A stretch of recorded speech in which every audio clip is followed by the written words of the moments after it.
Hey guys, tonight, you hold a candle to a kitchen legend with a shadow longer than any vine in your pantry. A starchy root, once accused of spreading leprosy, stirring lust, and serving witches at midnight. You bite into a French fry today and taste comfort. A few centuries ago, people tasted danger. How did a knobby underground survivor become the most beloved side dish in America? And why did Europe recoil from it as if it were a curse? So, before you get comfortable, take a moment to like the video and subscribe, but only if you genuinely enjoy what I do here. I'd also love to know, where are you listening from tonight? And what time is it for you? Drop it in the comments below, and let's see how far this story travels while the world sleeps. Now, dim the lights, maybe turn down the volume for that soft background hum, and let's ease into tonight's journey together. You walk with a soft tread into fog-wet fields, the kind that cling to your boots and make the air smell like iron and rain. There's a patch of ground here, stony, stubborn, where a farmer hides a new crop because neighbors whisper and priests frown. By daylight, he grows rye for the bread the village respects. By moonlight, he plants something that never needs kneading, a root with sallow skin and suspicious eyes. You kneel, brush the soil, and feel a chill pass through your fingers as if the earth itself remembers sermons. Imagine a crier's bell clanging in a square. Imagine fingers pointing at swollen lesions and a chorus of fear. Potatoes? The whispers churn, nightshade, poison, devil's apple. You swallow, as if a fry has turned back into a thorn. But here's the curiosity that keeps you awake. If fear is so loud, why does hunger keep the farmer coming back? Why does a kingdom's clever chemist serve potato dinners to dazzling guests? And why does a Prussian king plant the crop under guard to make thieves out of skeptics? Why does Ireland rise and fall with this tuber? And why do armies march farther when kettles steam with it? Tonight, you trace the dark alleyways of a food that terrifies before it nourishes. A food that earns devotion after dragging whole communities through dread. A flicker, then a story within the story. You stand outside a walled plot near Paris, late 1700s. Torches bob along the road, boots scuff, a laugh cuts through the hedges. The field belongs to Antoine Augustin Parmentier, a pharmacist who knows that fear is sometimes just ignorance, wearing a spooky mask. He hires guards to circle the potato patch, loud, proud, visible, so the neighbors think the crop is too precious to ignore. You crouch behind nettles as peasants slip through, steal a few tubers, and carry home contraband that will become soup, bread, and change. The heist is staged, the appetite real. Something in you smiles. Persuasion, not proclamation, wins. Now take a step backward, farther, your breath frosting in thinner air. You climb through the Andes in your mind, following narrow terraces contoured like rib cages along the mountainside. You hear Quechua songs, see hands lifting stones that warm by day and guard against frost by night. The potato lives here first, compact as a heartbeat, tougher than winter, familiar as a star map. You bring it to your lips and taste cold, salt, and smoke. Chuño, the freeze-dried wisdom of a civilization that stores tomorrow's meals in today's wind. This root is not exotic here, it is central. You listen to elders reciting weather as if it were a calendar etched in tubers, a rough patch for bitter strains, a celebration for the sweet ones. You tuck that knowledge into your pocket for later, because Europe, frankly, isn't ready. You drift back across an ocean, streaked with planks and prayers, into ports that smell of tar, fish, and suspicion. Sailors unload crates, pigs snuffle, and the new thing rolling in the straw doesn't look like bread or hope. The potato shares a family name, Solanaceae, with deadly berries and narcotic blossoms. Green peel? Sprouting eyes? That's not bread, that's trouble. You rub the skin with your thumb and wonder what happens when familiarity looks like danger's cousin. People don't trust what grows underground. They don't trust what doesn't match the cookbooks or the church calendar. They don't trust what doesn't look them in the eye. Meanwhile, you can't help noticing how hunger reshapes morality at dusk. Fields of wheat fail with a single hailstorm. Rye whispers of ergot. Armies, bless them, harvest grain without paying. Yet this root hides beneath the bayonet and keeps growing. You picture a mother boiling something the neighbors call sinful because her children's ribs don't care about doctrine. Fear rattles loudly in sermons and songs. Hunger whispers softly at the bedside and always wins the argument by morning. You meet the cast of tonight's story as they step into your lantern glow. First, Parmentier, clever, unruffled, patient, whose prison rations in wartime Prussia taught him an earthy truth. Potatoes keep you alive. He hosts glamorous dinners, feeds famous tongues mashed hope, and smiles as compliments crowd out panic. You also glimpse Frederick the Great, quill hovering over orders, telling skeptical farmers to plant what they mock. He posts guards not because the tubers are rare, because the drama makes them desirable. You give him a nod. He understands marketing a century before billboards. On the edge of your light is someone else, someone quiet, an Irish tenant mother balancing a pot over a fire, counting each child's breath as steam fogs the cottage window. She isn't famous. She won't be footnoted. She just knows that a small plot of earth can produce enough tubers to fill small bellies. If the leaves stay green and the soil stays kind. You feel her relief, then the tiny coil of fear that hisses when a drizzle lingers too long on the foliage. You'll come back to her because the line between survival and catastrophe is thin, and rain doesn't read law books. And in the shadows stands a priest, a mix of caution and care, who reminds you that science and scripture often argue over dinner. He does not understand the plant's nature. It flowers out of season, shrugs at holy feast days, and comes from lands his books barely name. His fear is sincere, if misdirected. So you listen without mocking, because tonight's tone is gentle, and even bad ideas usually begin as a desire to keep loved ones safe. Your fingers trace the potato's botany, a plant that belongs to a clan with both killers and cures. You feel how easily ignorance interprets green skins and sprouting eyes as sin instead of solanine. You taste bitterness and know it warns you away. But fear generalizes, and people generalize faster when rumors gallop. You note how quickly a label like Devil's Ackle spreads, how fast a nickname stands in for evidence. You, who live in a world of labels and hashtags, recognize the pattern. The first story that makes you feel is the story you repeat, even if it's wrong. You also register the humbler, more stubborn truth, nudging beneath all this drama. Potatoes are practical. They don't require milling. They don't inflame taxes the same way grain does. They lie quiet when soldiers tramp through. They prefer your neglect to your fussing. In a Europe where bread is politics and bread is identity, this route offers a different contract.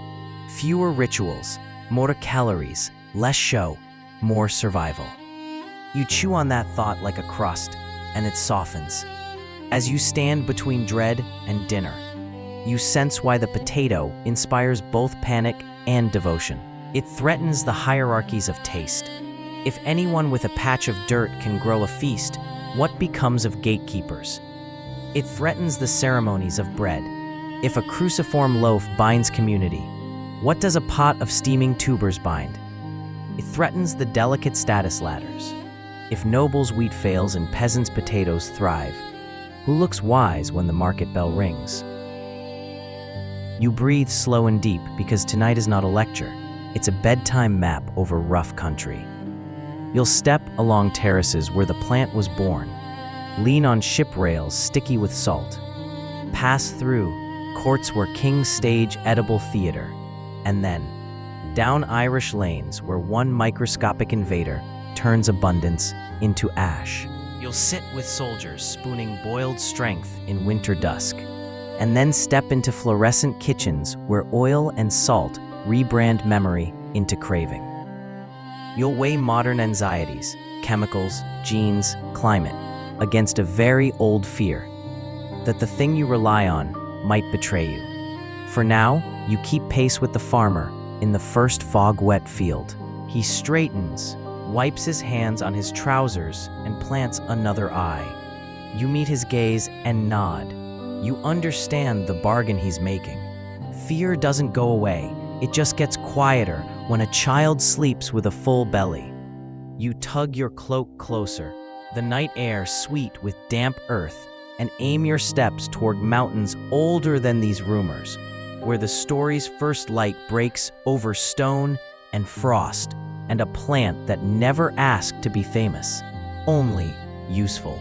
You are ready to learn how a people taught a continent to trust a root, and how that trust almost shattered. You climb before dawn, lungs learning the thin grammar of high air, boots biting into switchbacks that wrap the mountains like careful handwriting. Stone walls rise with you in terraces, steps of earth stitched to cliffs with patient hands. In the dim blue, you see what fear never bothered to study, a civilization that tames altitude with geometry. Each terrace hoards heat by day and releases it at night. Each wall catches the sun like a black coat left on a chair. Your palm rests on a warmed rock, and you understand the thesis of this landscape. If you can't change the weather, you can reorganize it. A grandmother waits at the top step, shawl bright as sunrise, a chalky takla, the footplow, leaning nearby.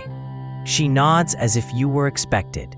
Around her ankles, small shoes crunch the sugar-crisp crust of morning ice. Children carry seed tubers in woven slings, murmuring to them as if they were sleepy animals in need of kind words. You kneel beside a basket and marvel, tubers that look like planets, purple starbursts, red-flecked comets, yellow crescents. You've been trained by supermarket aisles to think potatoes come in one mood, beige. Here, color is a vocabulary. Each variety, a different sentence about soil, frost, and survival. You learn the day's verbs by watching. The grandmother levers the soil. Her daughter flips clods with a practiced heel. The child tucks an eye into a pocket of earth and seals it with a pat that is equal parts blessing and moisture check. The motion is a song. Step, lever, lift, tuck, and you begin to hum it under your breath. Fog moves like linen across the field. Llamas chew with lazy diligence. The mountains are not scenery. They are elders expecting you to work with them, not against them. When the sun clears the ridge, the air warms quickly. High-altitude light can be cruel. No flattering filter, but the terraces soften it, making pockets of milder weather. Stone and soil collaborate. These fields are tuned like instruments. Slopes for drainage, channels for rain, rocks set to break wind. Small reservoirs, mirror pools of sky, feed irrigation veins that nudge water exactly where it should go. Engineering here wears a poncho and a straw hat. It speaks in ditches and stacked stone rather than in blueprints. At midday, The grandmother unwraps a cloth bundle and offers you a lesson disguised as lunch. Chunyo, freeze-dried tubers, light as cork, wrinkled like long-remembered faces. They smell faintly of cold and clay. The method is spare and brilliant. Leave tubers out on clear, freezing nights. Let the highland frost pull water from their cells. Then step on them, yes, with clean feet to squeeze crystals away. Repeat for a few days, sun after sun, until what remains is food that laughs at spoilage. You bite one and taste preserved weather, a clean chill, a hint of earth, the memory of moonlight. If you have ever worshipped the chest freezer in your garage, you nod in respect. This is the original. Back in the plot, you study the plant's tricks. Leaves spread like green hands, but the treasure swells in darkness, safe from hail, hooves, and rumor. You remember that fog-wet European field and recognize the potato's favorite magic, invisibility. Wheat throws its riches into the open where taxes and soldiers can find them. The tuber hides its calories where only the careful will look. Up here, on the roof of the world, discretion becomes a survival strategy. A boy points toward the horizon where twilight sharpens the Pleiades. In the Andes, their clarity is an almanac. If they look blurred, rains may be heavy and late. If crisp, drought may test you. The family ties planting and harvest to sky reading and to stories passed by mouth. Science and legend share a blanket here. You sip chicha, the corn drink that tastes like a handshake, and feel your shoulders settle into the place's pace. Forecast is not a phone. It's a conversation with light, wind, and old stories that still prove right, often enough to earn their keep. Ritual arrives with the afternoon cool. Before the last row is tucked in, the grandmother gestures toward a small hollow at the field's edge. A few coca leaves, a splash of chicha, a whisper to Pachamama, the Earth Mother, and to the Apus, mountain spirits who sit in snow like patient judges. It isn't theater. It's bookkeeping with the owners of the land. You help arrange smooth stones, and the hush that follows feels like the quiet after you pay a debt. No incense smoke, no stained glass, just breath, stone, and gratitude. You walk to storage houses, kolkas, round-bellied granaries with clever vents. Cool air combs through. Baskets of chunyo sit like quiet planets. A runner passes on the road below, one of the chaskis who stitch together hamlets and capitals with legs and memory. The network hums without wires. If the harvest falters in one valley, another's surplus arrives on llama backs. The Inca road, Capacnan, is a ribcage across the Andes. The potato is the breath moving through it, steady, life-saving. By a hearth, the day translates into stew. The broth is simple, almost meditative. Tubers, herbs that taste of sunlit stone, a pinch of salt from a distant salar. Your spoon meets softness, and then a little resistance, the way sleep meets you when you're not quite ready. If your mouth memory files potato under blank canvas, this bowl edits that gently. The tuber has terroir, like grapes do. It tells its altitude and its weather in every bite. You feel heat rise from the bowl and fog your cheeks. The quiet in your chest is its own small blessing, a quiet aside. Since you're among friends, Europe's later panic wasn't only about poison. It was about power. The potato's timing ignores market days. Its math multiplies families on small plots. Its face, if a tuber can have a face, is brown, humble, unpriestly. Bread fits ritual and taxation. Potatoes slip into a pot with onions and need no blessing, no mill, no tithe. You can see why systems built on grain looked at this underground upstart and crossed themselves. The Andes wasn't afraid. The Andes was busy surviving. Evening leans in. The family moves as one organism. Tools gathered, animals checked. Small laughter, counting the day's near misses.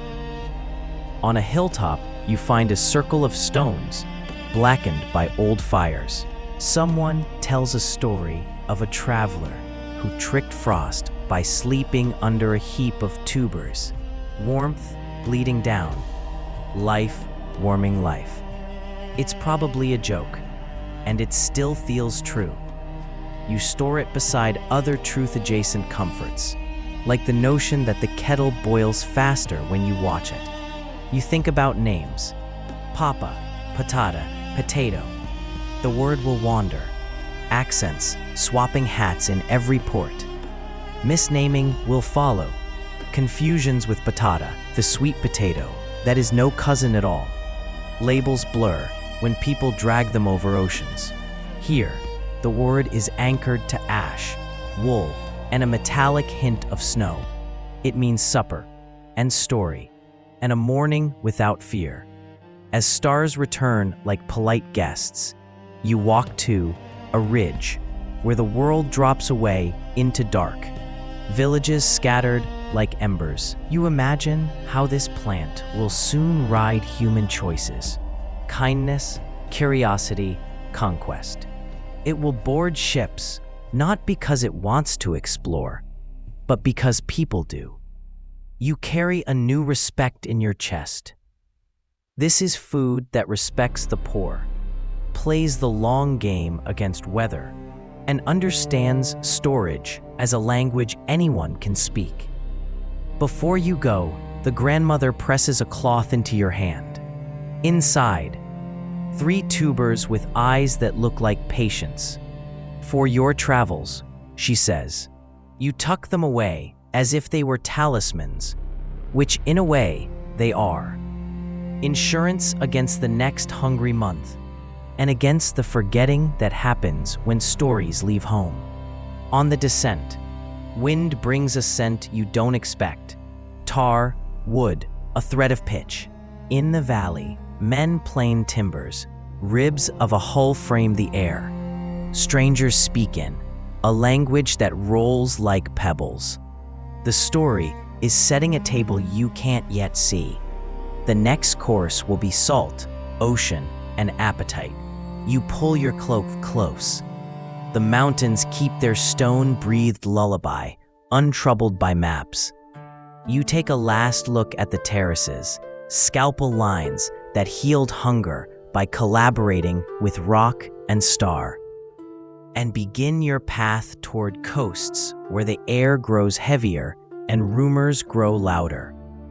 Fear waits there, coiled like a rope on a dock. For now, you carry the quiet of the Andes with you, and it warms your hands better than any torch. You step from the cool mountain breath into a valley where the air turns thick with sawdust, sap, and a salt promise that pulls at the horizon. Frames of ships stand like rib cages on the shore. Hammers tap a rhythm sailors will later hear in their sleep. The tubers in your pocket feel heavier, as if they understand they're about to learn a new word for distance. A foreman shouts in Castilian. Boys carry coils of rope large as their torsos. A friar blesses the timbers with a slosh of water and a sentence about God's wide oceans. You can hear what he doesn't say out loud. God's oceans and the crown's cargo. Crates appear.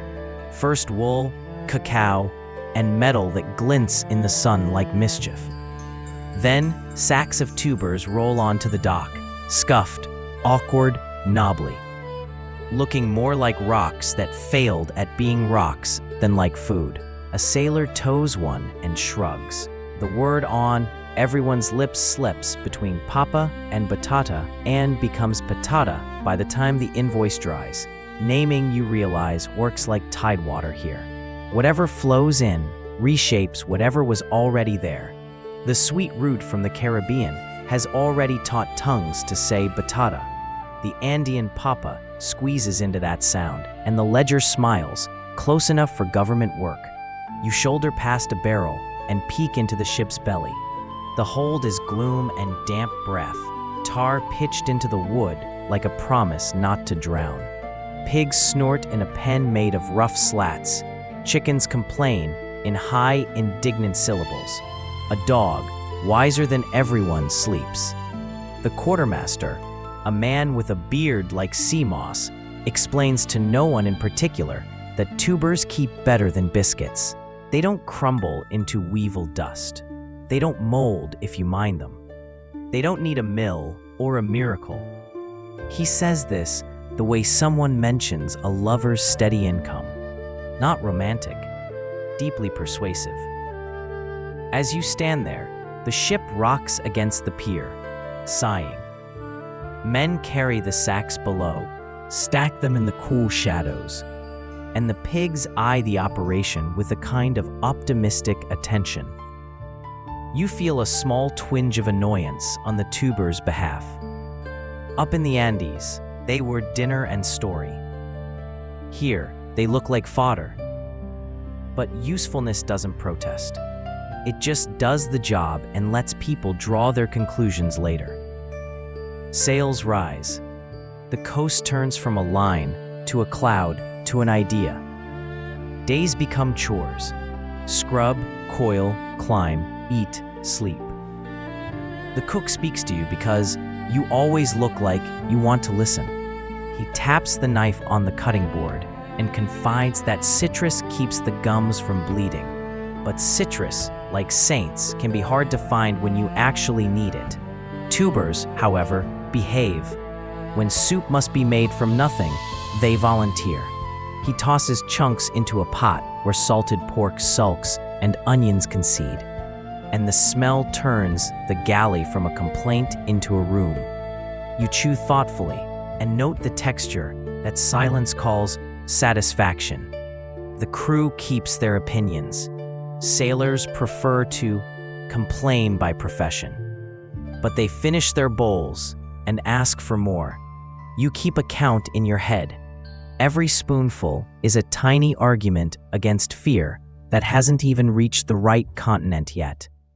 On a moon-burning night, the ship slides south of storms and kisses the Canaries. Water barrels are reborn. Wood creaks with gratitude, and a priest with ink-stained fingers writes a list of specimens tucked aboard in pots and bundles. He calls the tuber a relative of Nightshade and Belladonna, a family with a reputation like a scandalous aunt. Fascinating, dangerous, always arriving just before dinner and leaving just after. The silverware turns up missing. He isn't wrong about the botany. He is wrong in the way that makes people cautious beyond reason. You watch him pinch a green tuber and frown at its bitterness. You don't argue. You've learned to save your breath for the people who actually eat dinner. The ocean completes its sentence and deposits you into the soft mouth of Cadiz or Seville. Ports that smell like the world folded into a letter. Merchants haggle with wrists as well as words. A mule brays because somebody must.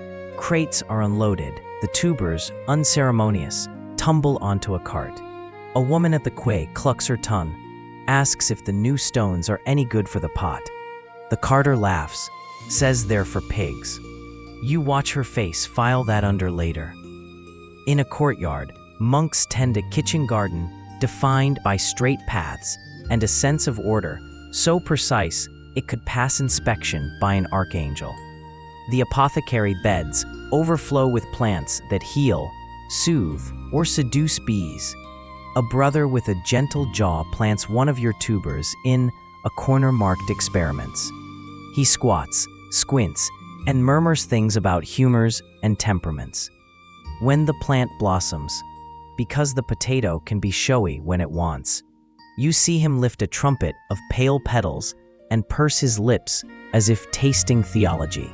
Beautiful flowers, mysterious roots. Clerical minds prefer separations they can explain. This one writes, Solanum, Then, uncertain for human aliment, good for hogs.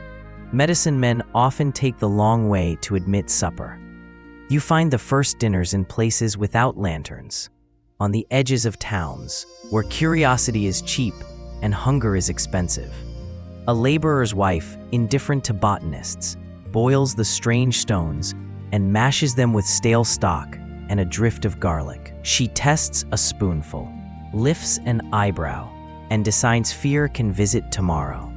Children, as usual, are early adopters of whatever is comforting. They dip the mash in salt and lick their fingers. In the ledger of attitudes, a line appears. Fed, slept, woke. Still, the plant's passport causes trouble.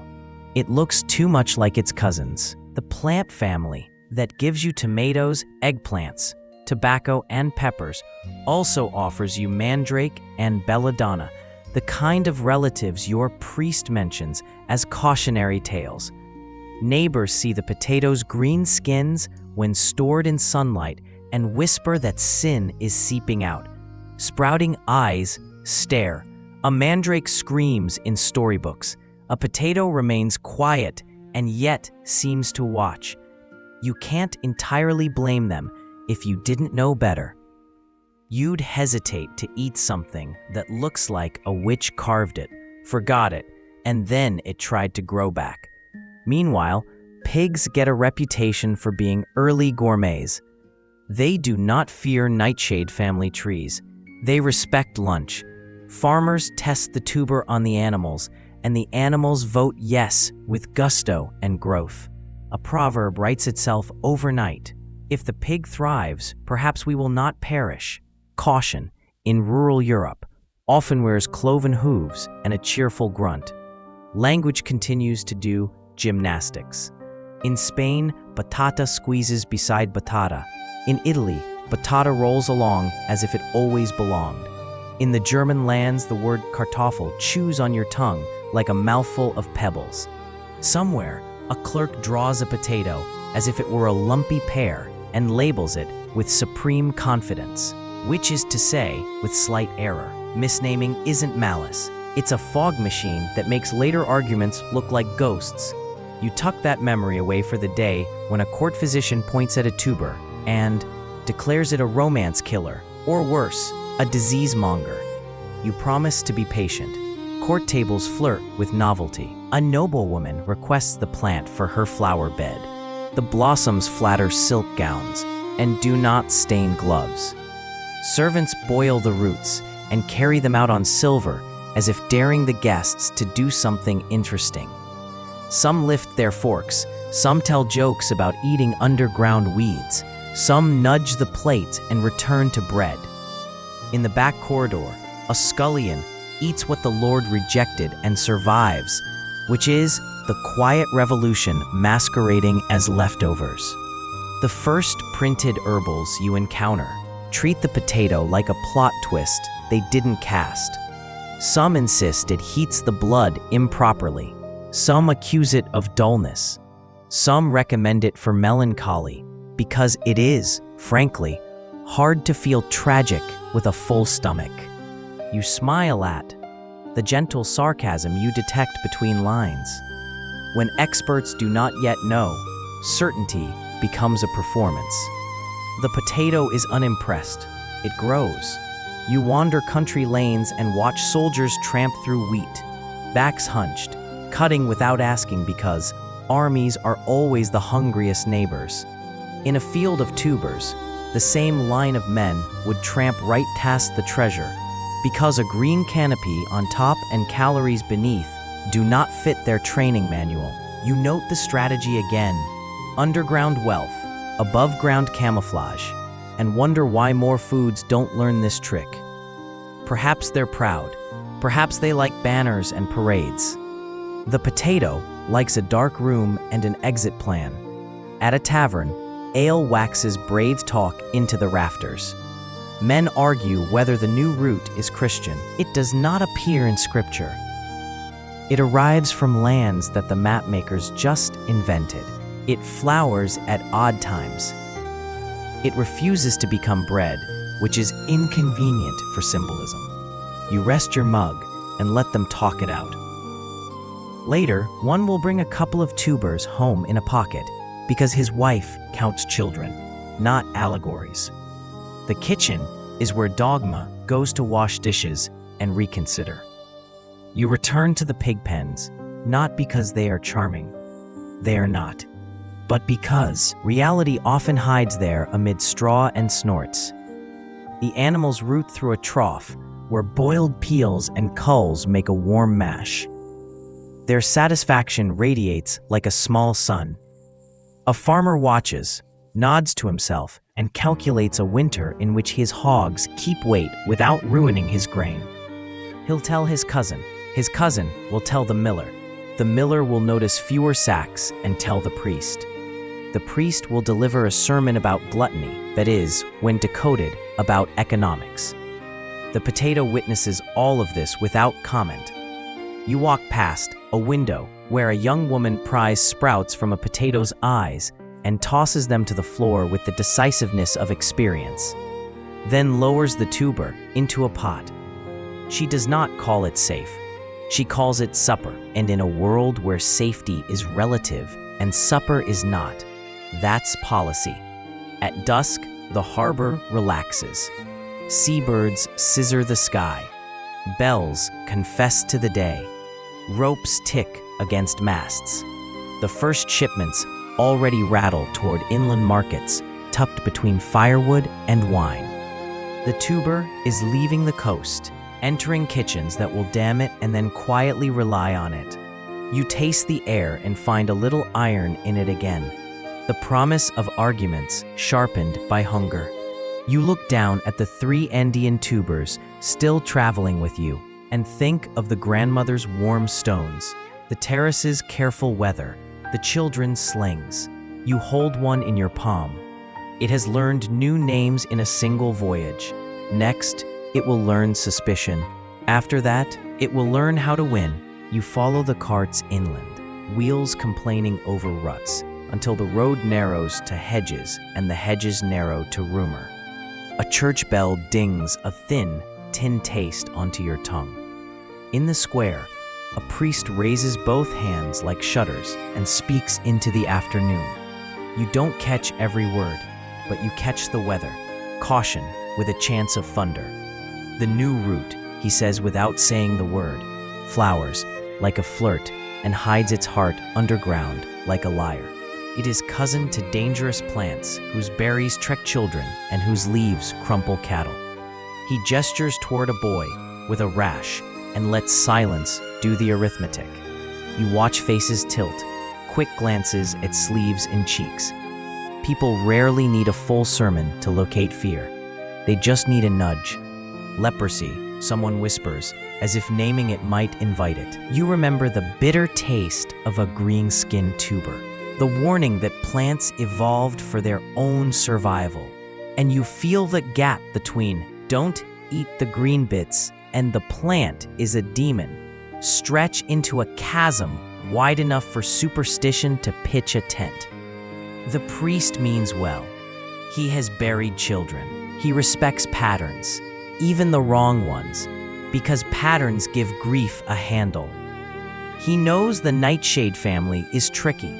Belladonna dilates eyes and stops hearts. Mandrake haunts legends with roots shaped like tiny bodies. This new root shares a last name at the botanical family reunion, and that, for him, is enough to keep it outside the gate for now. You don't roll your eyes. You've seen how fast caution becomes care when the winter is long. At the edge of the square, a midwife stands with arms folded and a look that could curdle milk. She's heard the rumors twisting toward her like smoke.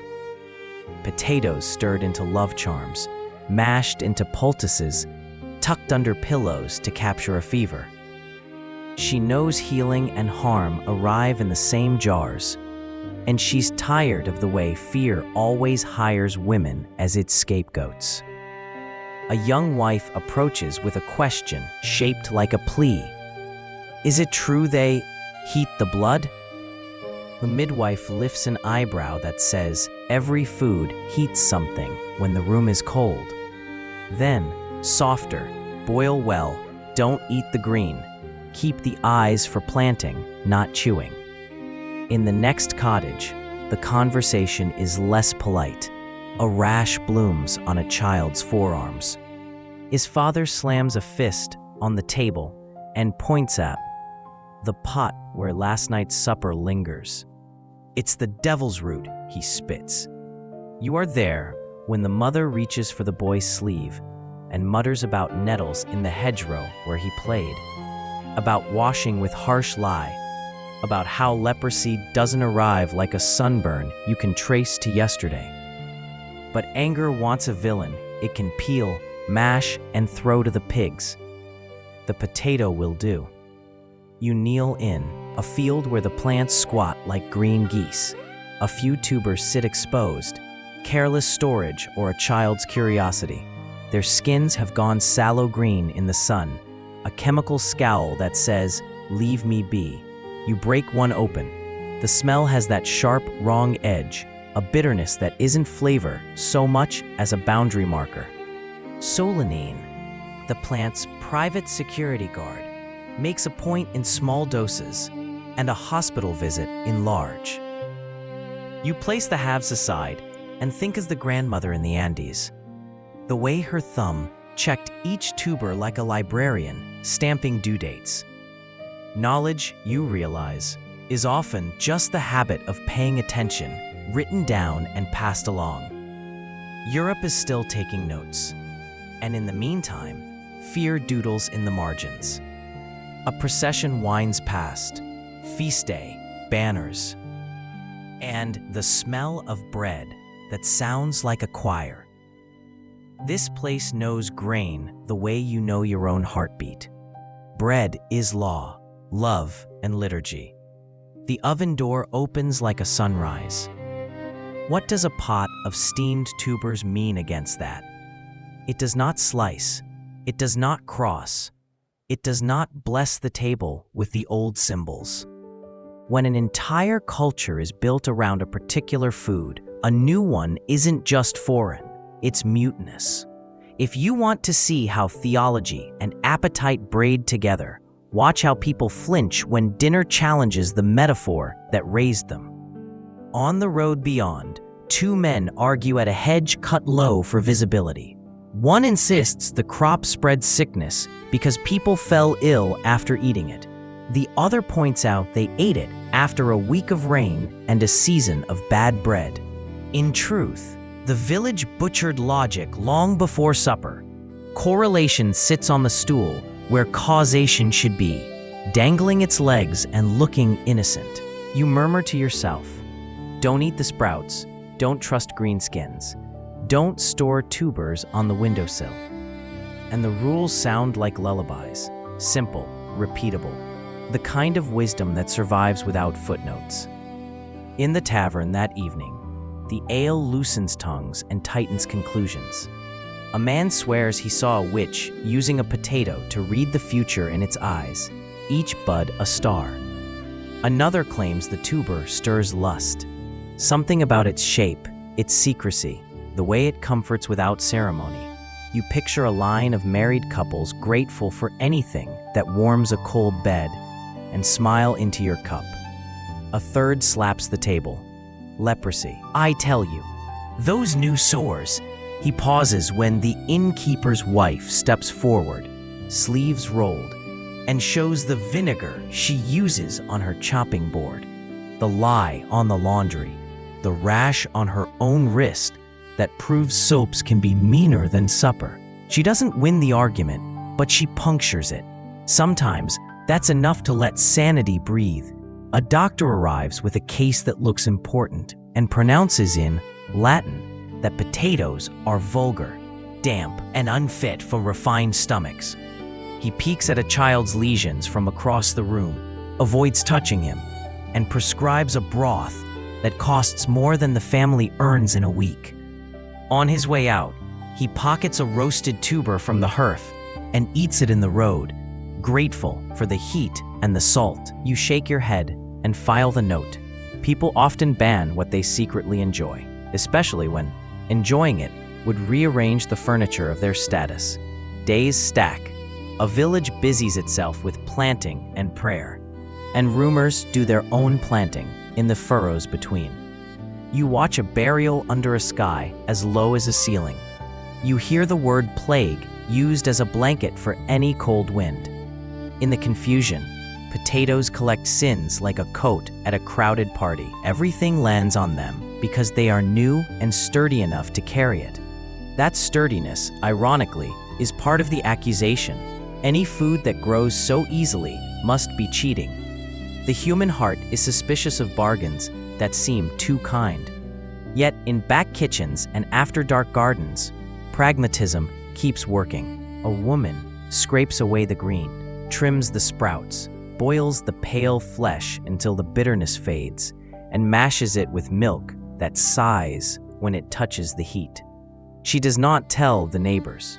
She feeds her children and replaces fear's shriek with the quiet rhythm of chewing.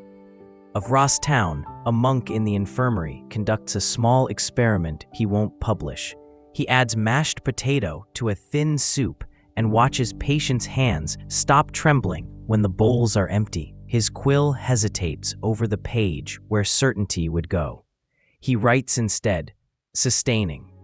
You catch a story flitting like a moth in a candle's breath. A farmer whose hands broke out in blisters after harvesting potatoes blames the root, until his wife points to the bucket of copper salts he splashed to keep mildew from the vines. The irony will be historical later when fields bristle with chemistry.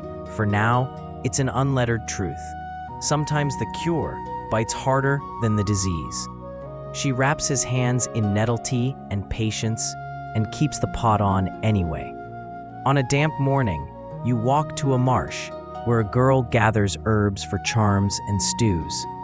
She shows you leaves that soothe, flowers that cheer, a fungus that maddens rye into a black, cruel humor. Ergot sits there, like a lesson in misdirected blame. Bread itself can harbor monsters. She doesn't have Latin, but she has outcomes. She knows what to avoid by the way the goats refuse it. You tuck this beside another quiet thought. Fear prefers exotic suspects. Real danger often wears yesterday's habit. The churchyard hosts a fair that weekend, the kind where you buy a new mug and a second-hand rumor. A juggler tosses 3 potatoes and a red apple, the crowd gasping when the apple drops and the tubers keep dancing. A baker, bold as yeast, fries thin slices of potato in a pan slick with last week's fat, and salts them until your lips ask for water, and then more. Some laugh and call it peasant fare, elevated by show. Some take 2 and pretend they're just being polite. You stand at the edge and taste the future thin and crisp. Night falls. Candles turn windows into small, square stars. In one of them, you see a girl at a table peel a potato, like a planet shedding weather. She holds the blade flat, rotates the tuber, and avoids the green with a competence that looks like kindness. Her grandmother taught her, who learned from a neighbor, who listened to a soldier, who, without knowing it, repeated the Andes in a language that fits this village.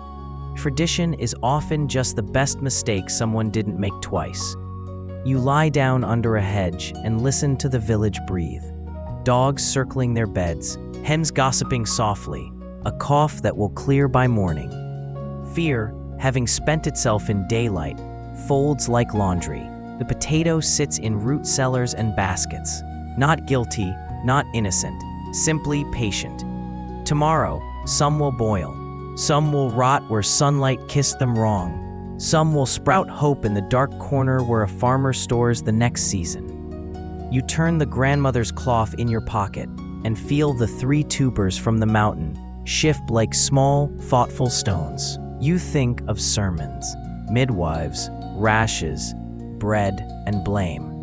You think of how newness makes a perfect canvas for projection, how hunger edits morality with a blunt pencil, how a plant evolves chemistry to protect itself, and people mistake that for malice.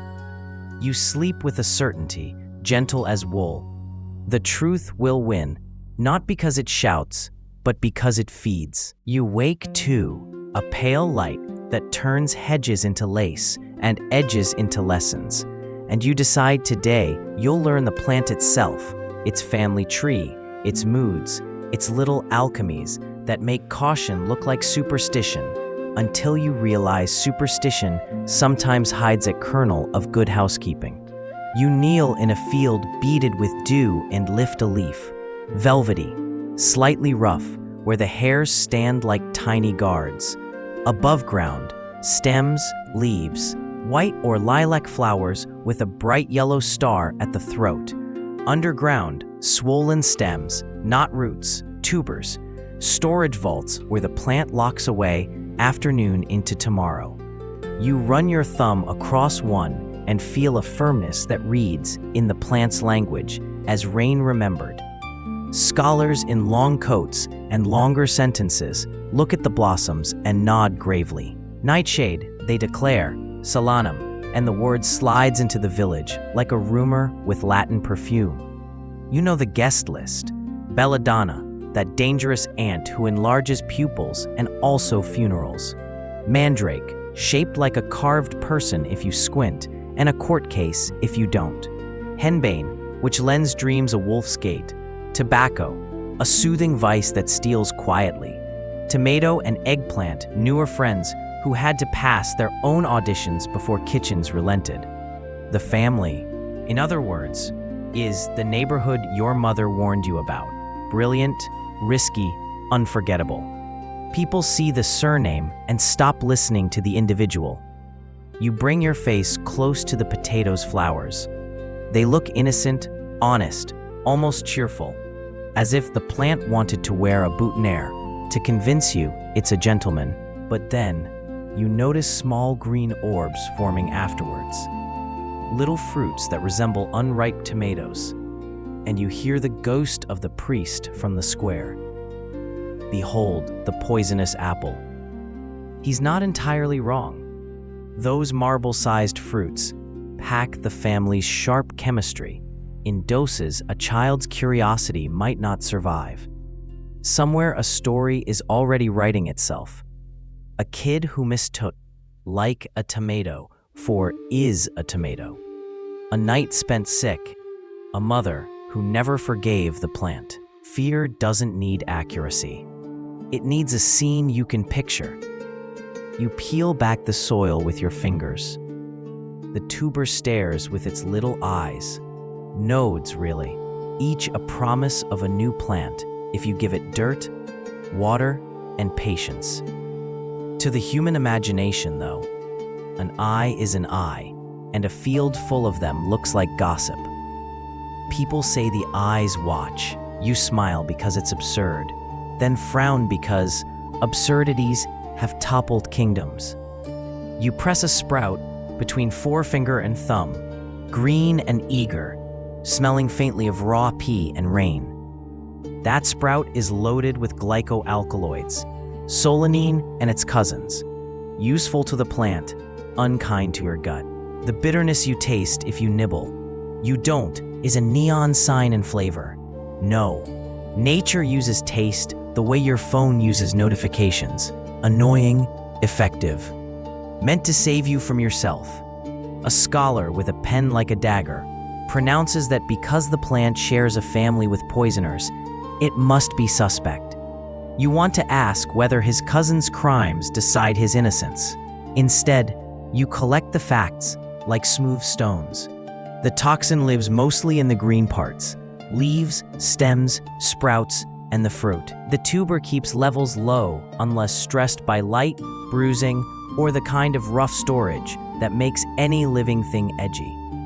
When skin turns green, what you see is chlorophyll, harmless, but what you should infer is stress, and stress calls solanine to the scene like a bouncer. That's the signal buried inside the scare. The color is not the culprit. It's the rumor that the culprit might be nearby. You carry one tuber into the shade, another into the window's stripe of sun. And you watch time do its quiet work.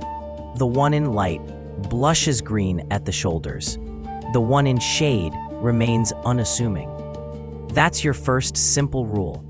Cool, dark, dry. Something a grandmother would say while hanging onions. Something a modern label would bury in fine print. You hear the midwife from the other day in your head. Keep the eyes for planting, not chewing. The advice rings like a spoon on a pot. Clear, bright, meant to carry. And yet, fear is not wholly foolish. You sit with a farmer who tells you about a harsh spring when he fed the family on sprouted, slightly green tubers because there was nothing else. Headaches, belly storms, a sense that the room moved even when it didn't. He lists the symptoms as if reciting a psalm. That season taught him to trim hard, boil long, and store better next year. Caution, learned through discomfort, becomes wisdom that travels faster than proclamations. Later, city doctors will write that potato poison heats the blood and perturbs the nerves. Correct enough, misframed enough to fuel both a pamphlet and a panic. You study cousins to understand context. Belladonna wears shiny black berries like jewelry in hedges, glamorous and fatal. Mandrake lurks in stories, shrieking when uprooted, which is really the cry of someone's imagination, tearing loose from fear. Black nightshade, complicated in its own right, grows berries that are edible when perfectly ripe in some places, toxic when unripe, and always suspicious across cultures that don't have time to test every hedge. The potato wanders among these relatives like a quiet friend at a loud party, misunderstood by association. People lump, caution spreads. Dinner waits in the cellar for minds to sort themselves out. You pull apart a flower and show a child the star of yellow pollen, and she laughs, dusting her nose with it. You show her the difference between the plant's alluring tops and the humble, edible vaults below. She nods as if you've handed her a secret map. In a few years, she'll teach someone else not to eat the little green tomatoes, not to keep tubers on the sill, to carve away eyes and suspicious patches, to spit out bitterness like a warning. Botany becomes folkway, then grandma's rule, then printed advice, then a paragraph in a cookbook nobody reads because muscle memory already knows. A doctor invites you to his garden to see his experiments, bedrows marked in neat script. He has tested animals with leaves and fruit. He speaks with a detached sadness you dislike, and has determined, with the certainty of a man who enjoys nouns like principle, that the upper plant is unfit and the tuber conditionally wholesome. You thank him and translate for the kitchen. Eat the white parts when they are white, not green. Cook them well. Keep them cool and unbothered. Reject what tastes wrong. You prefer the midwife's version, but sometimes you need a man in a wig to convince a town council. Rumors of deadly lookalikes make the circuit. Someone confuses a bunch of wild nightshade berries for baby potatoes and gets a lesson he never repeats. Another swears that an ornamental datura was once boiled like a vegetable by a neighbor with more bravery than sense. These stories have a job: to make you hesitate before assuming all plants forgive your ignorance. The potato suffers when it's mistaken for its cousins. It suffers too when it's put in the wrong light or left to sprout like a kudzu of eyes on your pantry shelf. Mismanagement becomes myth. Myth boomerangs back into mismanagement. You walk to the infirmary where a brother stirs a great pot for the convalescents. He mashes boiled potatoes into a thin broth and uses the starch to thicken what would otherwise be apology. He tells you he keeps the tubers in the coolest room, checks them for green, and cuts away every eye as if it were a suspicious clause in a contract. "They're safe when you respect them," he says. "Like fire, like wine, like advice." You spoon a bit and taste comfort delivered with a steady hand. Modern thoughts flicker like lightning inside your skull. Comparisons you can't help making. Coffee carries caffeine, and nobody calls it heresy. Nutmeg will put you to sleep permanently if you treat it like a vegetable, and yet we grate it on custards. Almonds keep cyanide in the family, saved from scandal by processing and portion control. Every kitchen is a small laboratory where molecules either mind their manners or flex. The potato's glycoalkaloids are not a moral failing. They are a plant's insurance policy against being grazed into extinction. Your job, humanity's job, is to learn the policy's terms and stop calling it witchcraft. At dusk, you help a family carry crates of newly dug tubers down to the cellar. The air turns pleasantly cool, apple sweet. A shelf runs along the wall, covered in burlap. A father keeps a lantern low. The mother's hands find bruised ones by feel, and the child lines the good ones like sleeping chicks. They joke, softly, about the priest who won't touch a potato unless it's baked into a pie and called root custard. They joke, but you can tell they'll still sit in church on Sunday. That's how people live between fear and supper. They honor both, then slowly let supper win. You notice one tuber with a slick green shoulder.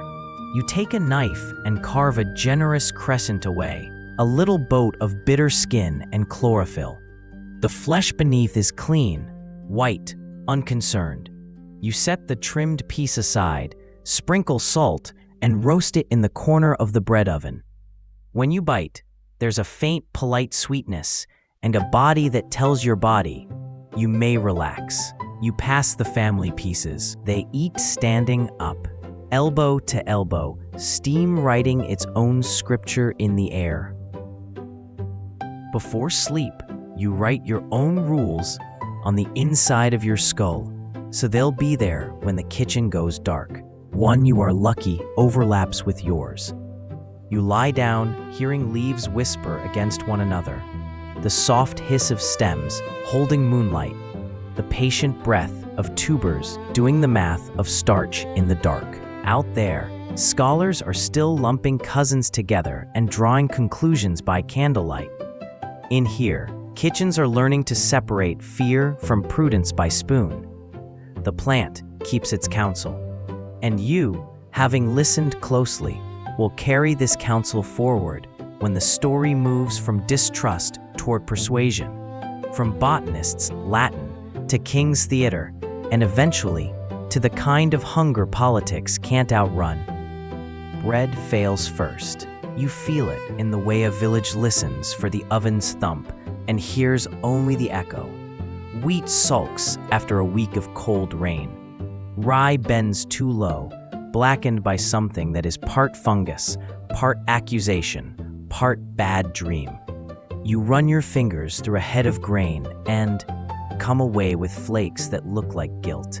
The miller's wheel turns slower, complaints replacing songs. In the square, the price of a loaf floats up a chalkboard like a balloon no one can afford to catch. You taste the air, and it tastes like weight. You walk field edges where stubble should point toward harvest, and instead crumbles under your boot. Dogs follow without hope. They can smell fat when it's coming, and it's not coming. A mother counts the days to winter like beads and makes an inventory of what the bread can't do this year. The priest prays.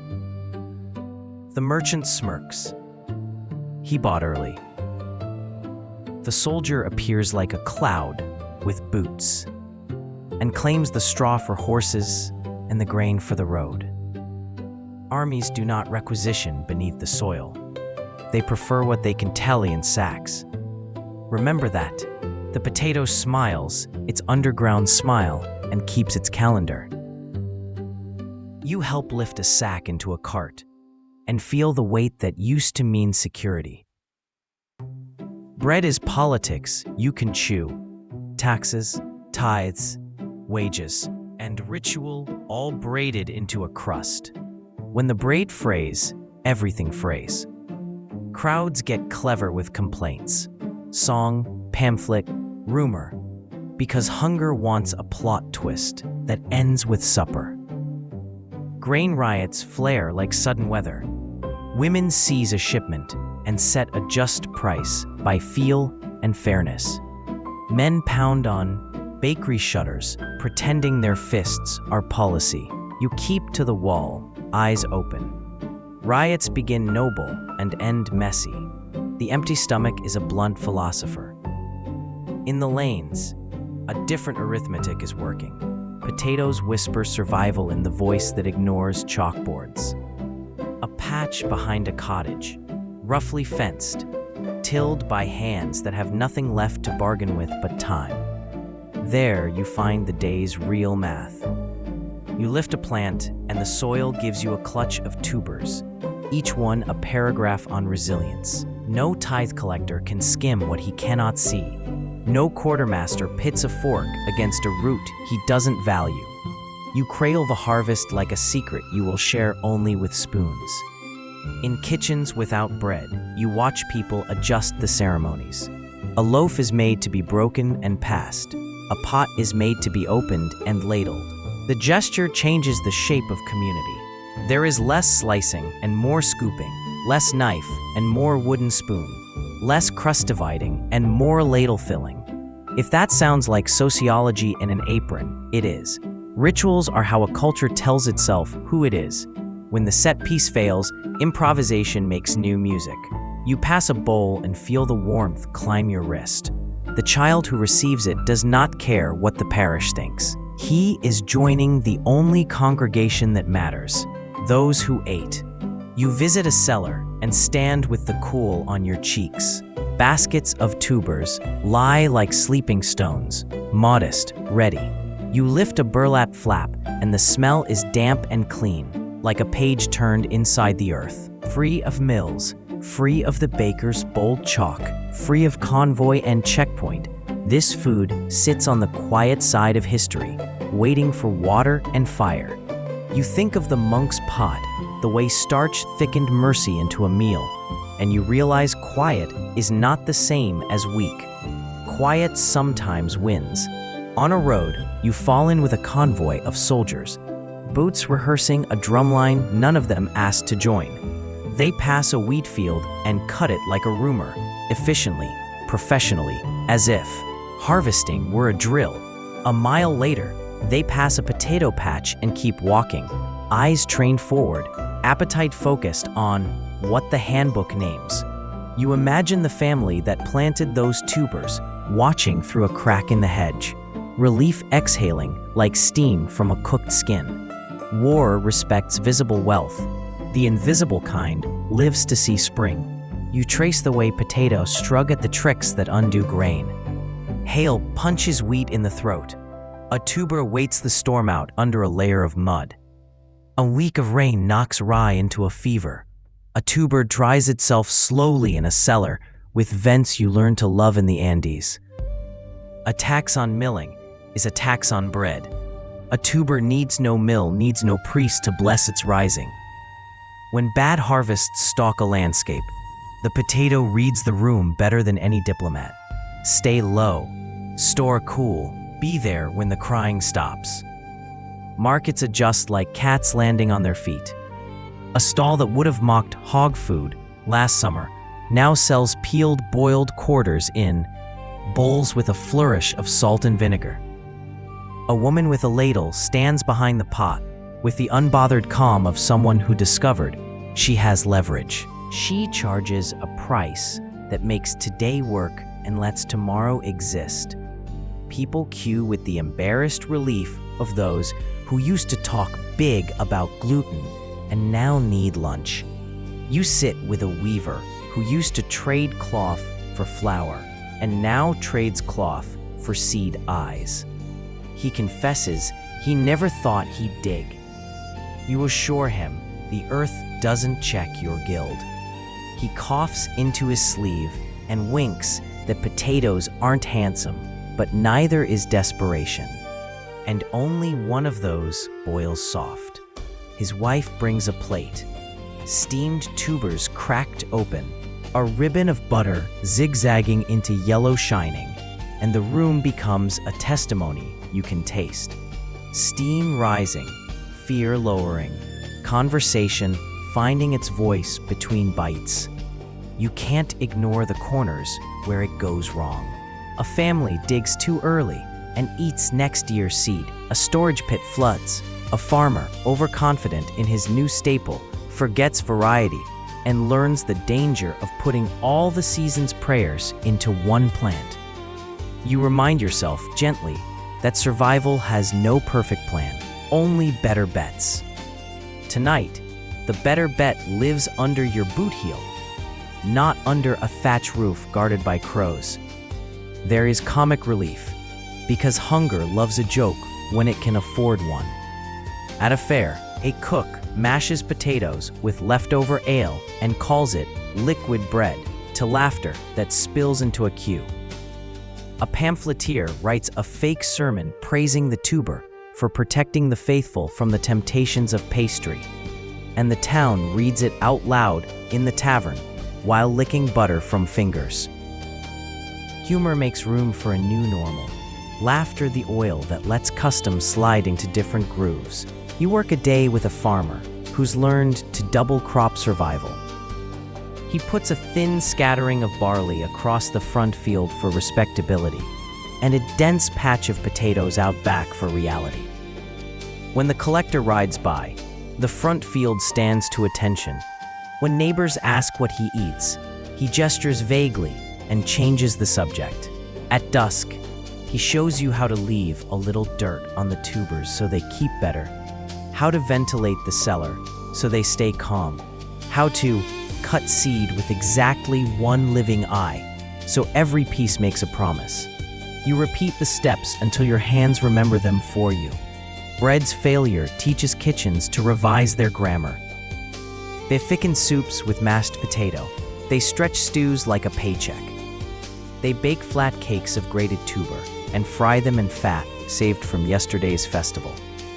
The oven's role shifts from temple to tool. The family eats in bowls, shoulders touching, and the only sacrament is the unbroken circle of a meal that fills everyone. You watch the old symbols loosen but not snap, and you are unexpectedly moved by their humility. Faith, it turns out, can sit beside a pot and say grace over what works.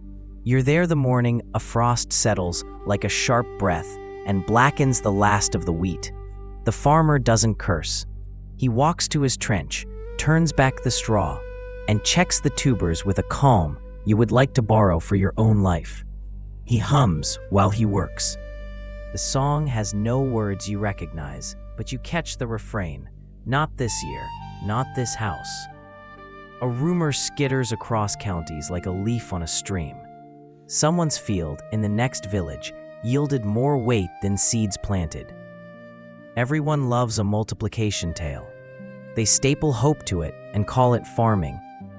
Soon, children are sent with baskets to gather stones so the row ends can be marked, because the household intends to remember which varieties laughed at rain and which ones sulked. You recognize data collection when you see it, even if it's recorded in pebbles instead of parchment. Night folds over the lanes, and kitchens glow like little planets.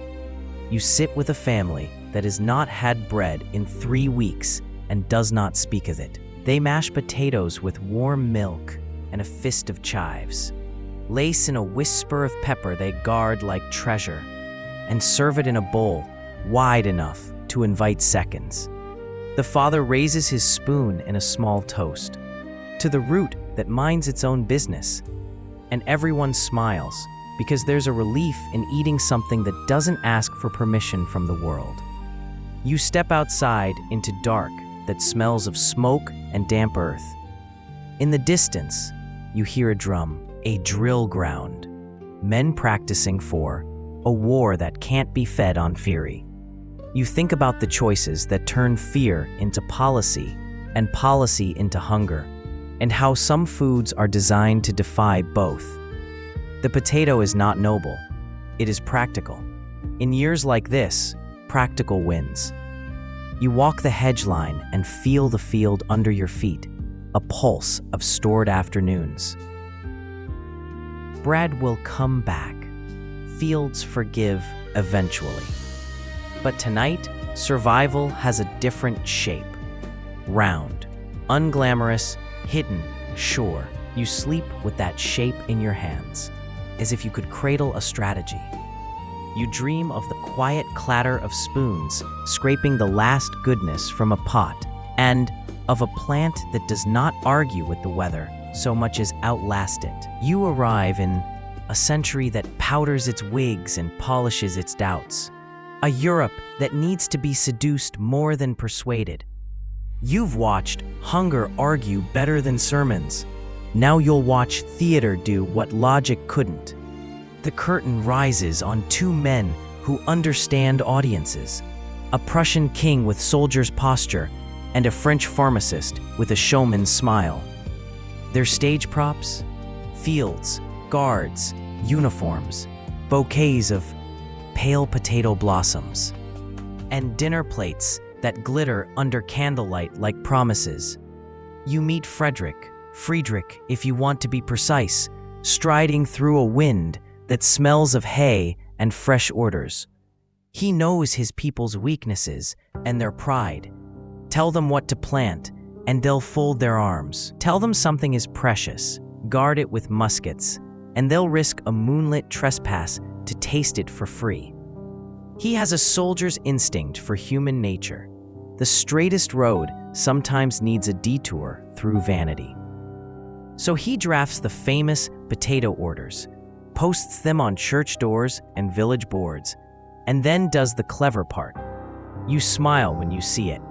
He instructs the guards at royal potato fields to be seen, to look fierce, and to be, shall we say, generously inattentive at night. You drift along the fence at dusk.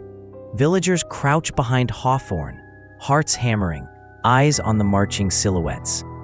A guard coughs dramatically and studies the clouds. A sack rustles, hands dig. Tubers disappear into aprons and satchels with the wild joy of forbidden harvest. If the king wants them, someone whispers, they must be good. The line is half joke, half revelation, and exactly the point. By morning, kitchens steam with the thrill of contraband turned supper. The legend grows that Frederick's greatest weapon wasn't the bayonet. It was the rumor that his potatoes were too valuable for commoners. You walk beside him on a field review, boots dark with dew. He talks to the air, which is how kings keep their thoughts safe. Wheat fails, he says. Armies move, borders breathe. People need something that ignores politics. He gestures with his cane toward the neat rows. You recognize the trick from the Andes, repackaged for a flatter continent. Let the plant be ordinary in practice and extraordinary in narrative. He knows stories feed people faster than pamphlets. Across the map, Paris inhales flirtation as naturally as air. You follow a different kind of commander now, Antoine Augustin Parmentier, who learned to respect potatoes the hard way, on prison rations in Prussia, then returned to France and decided a stew alone wouldn't win. Theater, yes. Science, certainly, but also sparkle. You find him at a salon, that gleaming machine where ideas are lacquered and served with wine. He arrives not with a treatise, but with a menu. He orchestrates dinners devoted to the tuber, purees that shine like satin, breads stretched with potato that stay soft into tomorrow, cakes that smuggle starch into sweetness. He invites the men whose names can move appetites as well as opinions, physicians, savants, ministers, and a couple of ambassadors who will carry gossip in their coat pockets back to other capitals. A plate lands before you, and steam lifts like a quiet aria. You taste and feel that body-deep calm you've come to recognize. Starch that says, "You may rest now." Around you, napkins dab, eyes widen, conversation loosens. Compliments follow the spoon. Parmentier plays his notes with finesse. He sends bouquets of potato blossoms to fashionable heads. The queen rumored to pin a few pale stars in her hair. Courtiers smiling into mirrors as if gilding practicality with romance. He walks hospital corridors and speaks to stewards about cost, to nurses about recovery, to patients about comfort. Potato soups begin to replace watery apologies.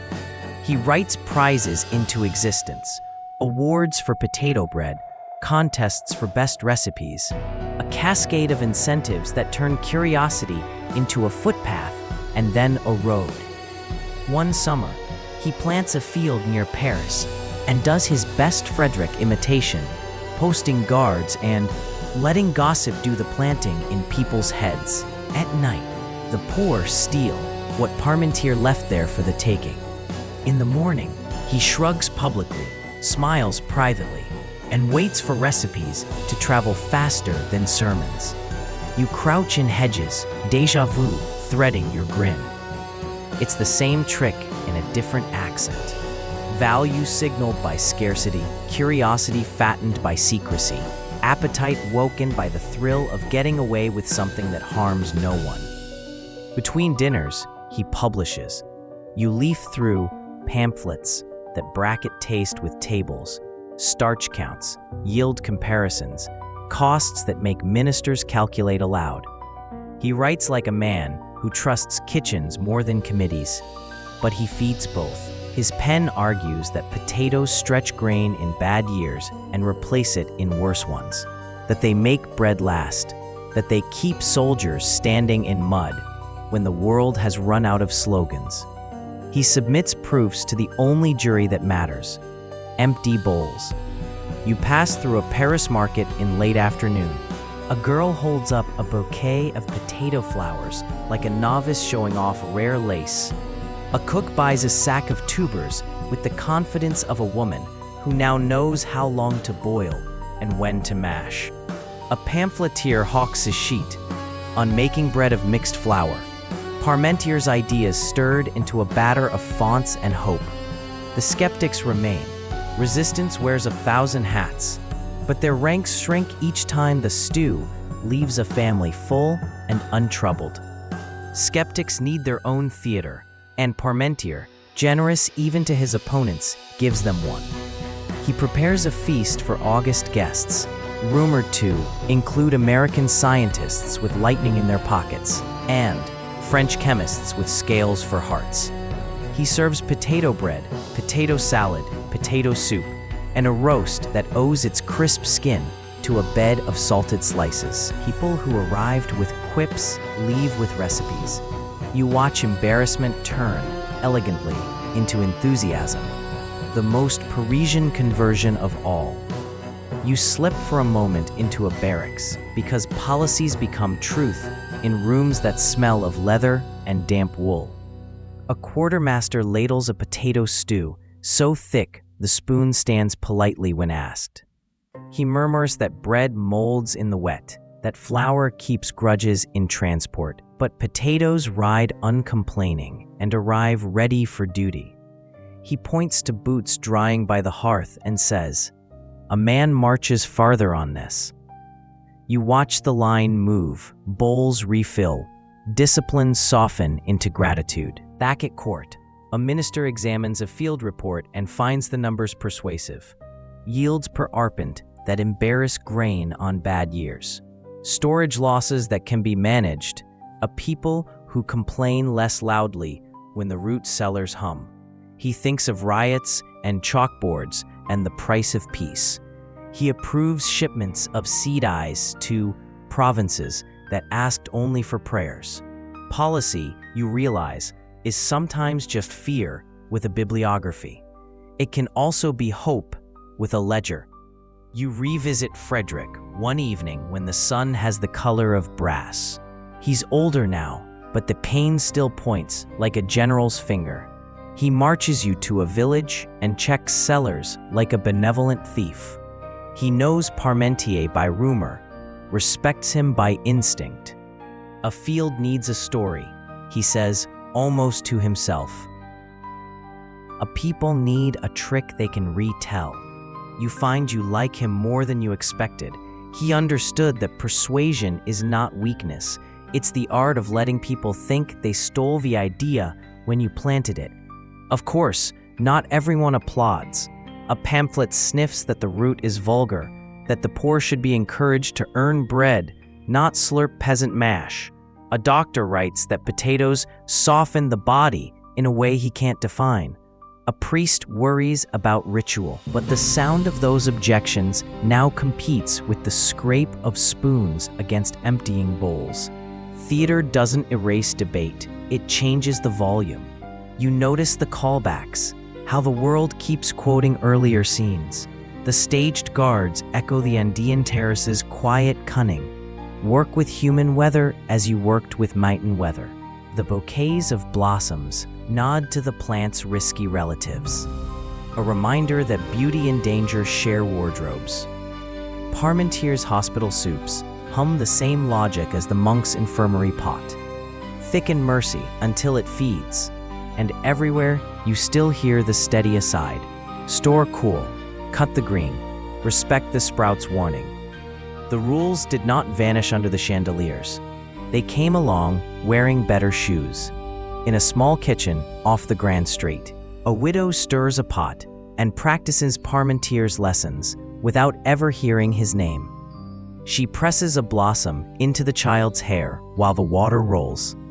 She salts by memory. She mashes with the stubborn grace of someone who intends to wake tomorrow on purpose. She doesn't need the king's guards or the chemist's scale. She has her own theater, 2 bowls, a wooden spoon, a hush when the first bite tells the body it can stop worrying for an hour. You step back into the night where Paris flickers like a river of mirrors. On the bridge, lovers argue softly about poetry. On the quay, a peddler sells coins of fried potato with a confidence that would have been unthinkable 10 years ago. Somewhere behind you, Parmentier drafts a new letter, inviting a minister to taste sense again. Somewhere farther east, Frederick sleeps in a palace whose kitchens now respect a tuber he once had to protect with a wink. You think about what persuasion looks like when it wins. Not a trumpet, not a proclamation that shakes empires. It looks like normal. It looks like a recipe card with a smear of butter, a guard who pretends to look away, a queen who pins a flower in her hair because it catches the light, a hospital ward where the word sustaining becomes a habit. It looks like fear losing market share to comfort. When you move on from this candlelit theater, you carry a lesson in your pocket next to the Andean talismans. Sometimes the quickest way to change a mind is to give it a story it wants to repeat at dinner. And sometimes the best revolution in a hungry century is the quiet one that starts with a spoon. Hedgerows, smell of wet leaf, and secrecy. And you move through them the way a rumor moves, quietly, with purpose. On the far side, a moonlit field glows a faint silver and then disappears behind a good, honest mist, as if the night itself were collaborating. You flatten your breath. A cough you heard earlier, conspicuously theatrical, has stopped. The guards on the king's treasured potato patch have wandered down the lane to discuss theology with wine. You can almost hear Frederick's amused aside from a previous chapter. Make something look precious, and people will risk both ankle and conscience to taste it. A shadow dashes, a sack whispers against the ground, hands plunge, tubers thump softly into cloth like a slow heartbeat. You are not watching a crime, you tell yourself. You're watching appetite change its mind in real time. The first raider you notice is a farmer with the gait of someone who has plowed more years than he has toes to count them on. He moves like a man who knows every lump of this field by memory, because he helped plant it, on order, grudgingly, loudly, then listened to his neighbors mock it in daylight. By night, he stoops and harvests what pride can't stomach by noon. It isn't rebellion, it's supper in a sack, and supper has veto power over sarcasm.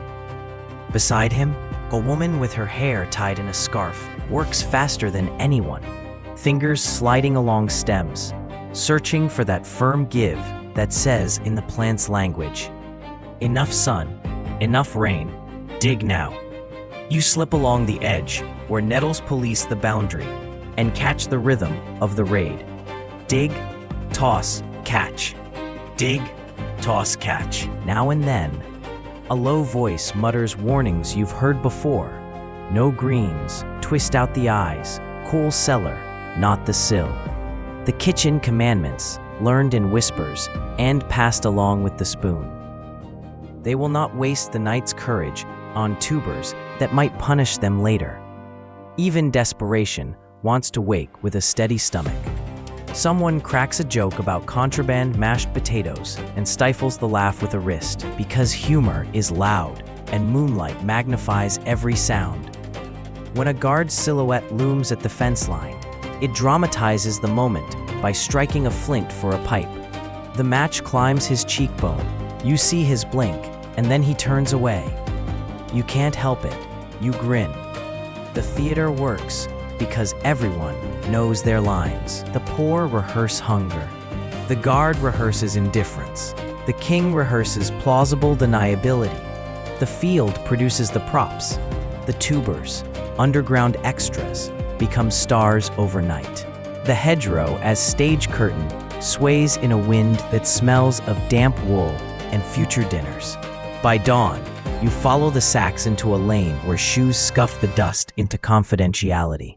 In cottages, the tubers meet water with little sighs and are scrubbed of the night. Children run fingers through the bowl like bandits counting jewelry. Mothers quick scan each potato for dangerous blush. Someone saves the small ones for the pig, because even in a revolution you have to think about winter sausage. A grandmother lines out pieces for seed, one eye per chunk, because raids that feed today must also feed a spring. You watch her thumb, a professor, lecture each wedge. Dark, cool, quiet. She doesn't need Frederick or Parmentier. She's read the plant's manual in a language made of seasons. Markets wake late and pretend they are not awake early. The stalls say bread, even when bread is scarce. They say cheese, even when the cows have thin hips. They say we never, while saying we might with the corner of the mouth. Under a canvas tilt, a woman sells root cakes, which is to say, grated potato, bound with last week's fat and yesterday's courage. She has a face that, if anyone asked, would declare she is breaking no law, because laws that confuse hunger with crime can be bent like warm tin. Nearby, a boy in a cap whispers, "Apples of the earth," and indicates a basket that looks like apples if you're very tired and very willing. You know better. The buyers know better. The fiction allows everyone to keep moving. Contraband has a scent. Earth, steam, sight. And you follow it into back rooms where a full store hides a true pot. A landlord samples and calls it vulgar. A landlord's cook samples and calls it lunch. Money is exchanged with the awkwardness of a handshake between enemies who need each other. The city's appetite doesn't care which field, which fence, which crown. It cares whether today ends with a full belly and tomorrow begins with a chance. You slide into a tangle of alleys where carts wedge, cats adjudicate, and news is a rope that anyone can pull. News today is about a grain convoy turned back by a crowd of women with ladles and loud voices. A moral economy enforcing a price that feels right in the ribs. Like beneath that headline, smaller news circulates. The king's field has grown light in places. The guards' boots are very clean for a muddy night. The potato stew at such and such tavern tastes like confession and mercy. Black markets don't always sell, sometimes they teach. One whisper shares storage tricks. Another recommends a variety that doesn't sulk. A third warns that the tubers with the green shoulders are for next year's plants, not tonight's mouths. Not every theft is theater sanctioned from above. Sometimes a noble steward posts real guards with real bad tempers, and the scene veers toward riot. You witness one of those nights at a distant estate where a lord styles himself a collector of curiosities. He grows potatoes as conversation pieces and refuses to share, even as the village skims hunger like fat from a thin broth. The hedge, that quiet choir, rustles with bodies. A torch flares, a shout stains the air, and a line of men and women breaks in a wave. They don't want the Lord's coin. They want the Lord's tubers. The distinction matters less in the moment than it should. Someone throws a clod. Someone knocks a guard down. Someone screams. Someone prays. You step back because bedtime stories avoid gore and because truth can be told with shadows. In the morning, the field is lighter and the village is too. The Lord writes to a magistrate in ink and spleen. The magistrate shrugs in Latin. Winter keeps its calendar. Out on the road, a peddler hawks potato bread baked in a neighbor town where Parmentier's pamphlets have turned curiosity into craft. The loaf is pale, stays soft in a way that wheat alone doesn't manage in damp weather, and costs a smidge less than the kind you can't afford. The peddler is already light on his feet for easy escapes. He isn't a hero, he is a hinge. A woman buys two, wraps them in a shawl, as if they were fragile intentions, and vanishes into a crowd that edits its ethics to match survival. Suspicion, that fast learner, begins bending toward reluctant appetite. A priest who preached caution now blesses a pot because the parishioners' faces look less haunted when they eat from it. A doctor who sniffed at peasant mash writes a note about improved convalescence when starch joins broth. A merchant who once mocked hog food now sells it as festival fare. Proof that profit has always been ecumenical. People still tell cautionary tales. They just tell them around bowls, not in front of locked doors. You follow a pair of teenagers on a dare, slipping through a fence with the bad swagger of bravery not yet tested. They come back pale, giggling too loud, clutching 3 potatoes like medals. One is green at the shoulder. Their mother meets them with that terrifying calm that only mothers own. She trims the green hard, drops the pieces destined for the pig in a separate bowl, and turns the lecture into a recipe. Store in the dark, cook until soft, spit bitterness like a lie. The dare becomes a lesson, becomes dinner, becomes a family joke told for 30 winters. At the port, contraband flows back the other direction, a sack of tubers onto a boat for a cousin upriver, a bundle carried under a cloak to a city, where officials insist trends never start in hedges. Mariners grin because they recognized practical food months ago. They'll take any cargo that doesn't wilt in salt air. You spot a woman you last saw at Parmentier's guarded plot. She has a new shawl bought with old skepticism she sold for cash. Riot, you notice, is not always noise. Sometimes it is a quiet refusal to starve politely. Sometimes it is a market stall pretending not to exist while entire neighborhoods eat. Sometimes it is a recipe card written in a hand that never learned letters, kept under a plate, smudged with butter, updated with the words, cool, dark, no green. Sometimes it is a child, finally sleeping without that little restless whimper hunger wraps around dreams. Night again. The hedgerows keep their confidences. You sit on a stile and listen to the odd symphony of a countryside, pretending nothing happened. Owls questioning, foxes deciding, men coughing in the way men do when they don't want to admit they're happy. Somewhere far off, a pamphleteer writes that theft destroys property and therefore civilization. You think, so does starvation. Somewhere else, a philosopher composes a sentence in which stomachs are metaphors. You prefer dogs and spoons. You carry forward one more quiet note. Raids are a bridge, not a destination. What begins as stealing from a king's garden becomes buying from a market stall and finally settles into planting your own behind the cottage. Theft creates familiarity. Familiarity signs leases. Appetite, once suspicious, becomes loyal on the condition that the tuber keeps its old promise. Store well, boil soft, cut the green, and be there when the bread fails. You stand and brush hedge scent from your clothes. Tomorrow, seeds will travel from these stolen sacks into legal furrows. And next year, someone will swear they always loved potatoes. You smile into the dark because that's how revolutions declare victory. By becoming memory that feels inevitable, you step into rooms where curiosity has the clean smell of boiled linen and ink, where the Enlightenment props its elbows on a table and says, "Prove it." The last few chapters have given you theater and thievery.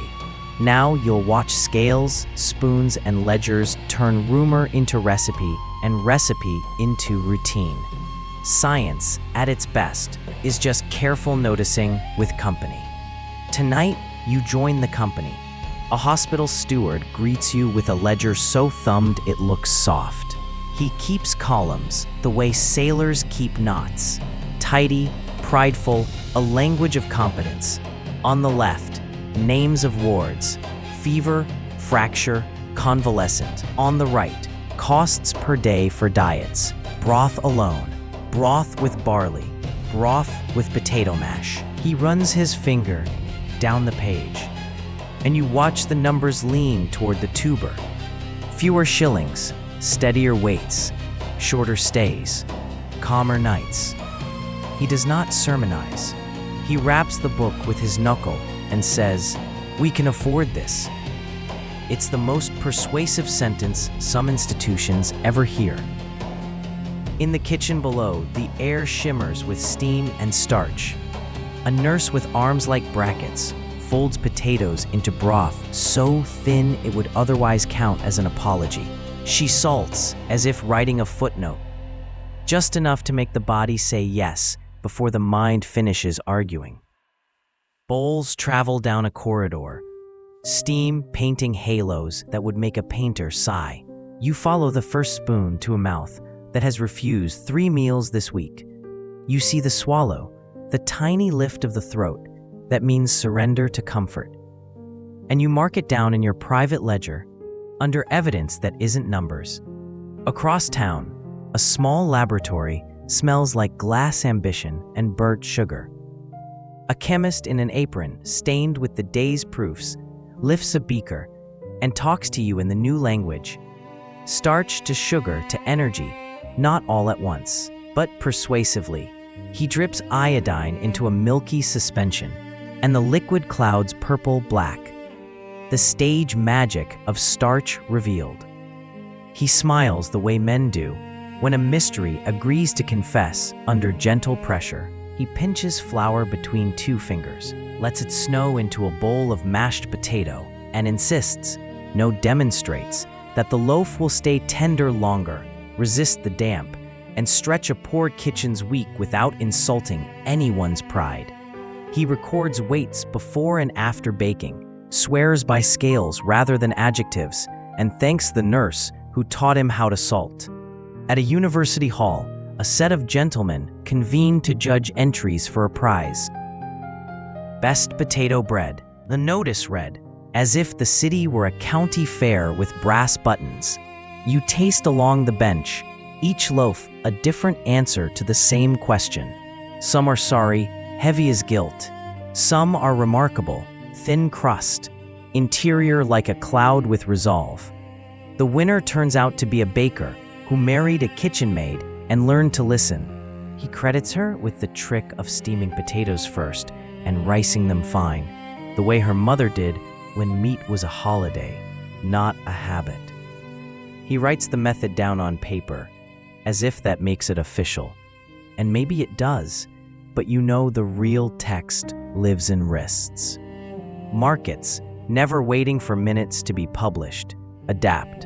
A stall advertises mixed bread during a stubborn damp spell, and you feel the cue's relief.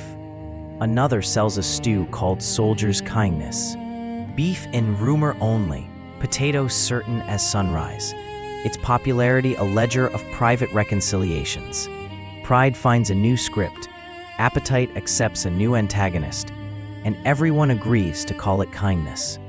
Recipes pass hand to hand, annotated with kitchen pencil. Boil soft, keep in shade, mash while hot, save eyes. You sit at a long table in a parish hall where charity is organized like mathematics. Women in aprons dip ladles with the rhythm of a psalm. A physician speaks at the corner, trying hard to be plain. He says that measured trials, yes, trials, the new saint's bones, show that a diet of potatoes and milk can maintain strength in ways barley alone cannot. He calls the combination complete, which is not poetry, but might as well be, the way heads nod. He maps caloric values in chalk, as if drawing shipping routes from hunger to tomorrow. He errs in confidence now and then, because that is the Enlightenment's minor sin. But his error leans toward feeding people, and you allow it a seat at the table. In a quieter room, you meet kitchen alchemists who do not own scales, but measure nothing by accident. A widow stirs mashed potato into her bread dough and feels the difference. The way the mass sighs under her palm, the resilience that outlasts 2 damp days. She scratches a note with a nail on the pantry door. Pot plus bird equals soft wed. It's a calendar entry, a proof, and a promise, all at once. Across the lane, a cook with a reputation for thrift turns potato peels into a browned, crisp treat, so good people ask their children to behave like angels in exchange for the pan scrapings. In her house, nothing is waste but the argument against trying. You follow a pamphlet, home to a family that reads aloud by firelight, on the nourishing qualities of the potato. The title declares with charming stiffness. The father clears his throat and gives you Latin glucose disguised as friendly prose. The mother listens for the rules that matter. Cool, dry, dark. Trim green like a surgeon. Boil until a fork blushes to offer. Mash before the steam escapes. The children only care about the part where dinner happens sooner. Soldiers enter again, because they always do in chapters about proof. You shadow a quartermaster who moved from skepticism to evangelism when his winter column stopped coughing and started completing marches. He understands evidence in the bone-deep way of men who count boots, not footnotes.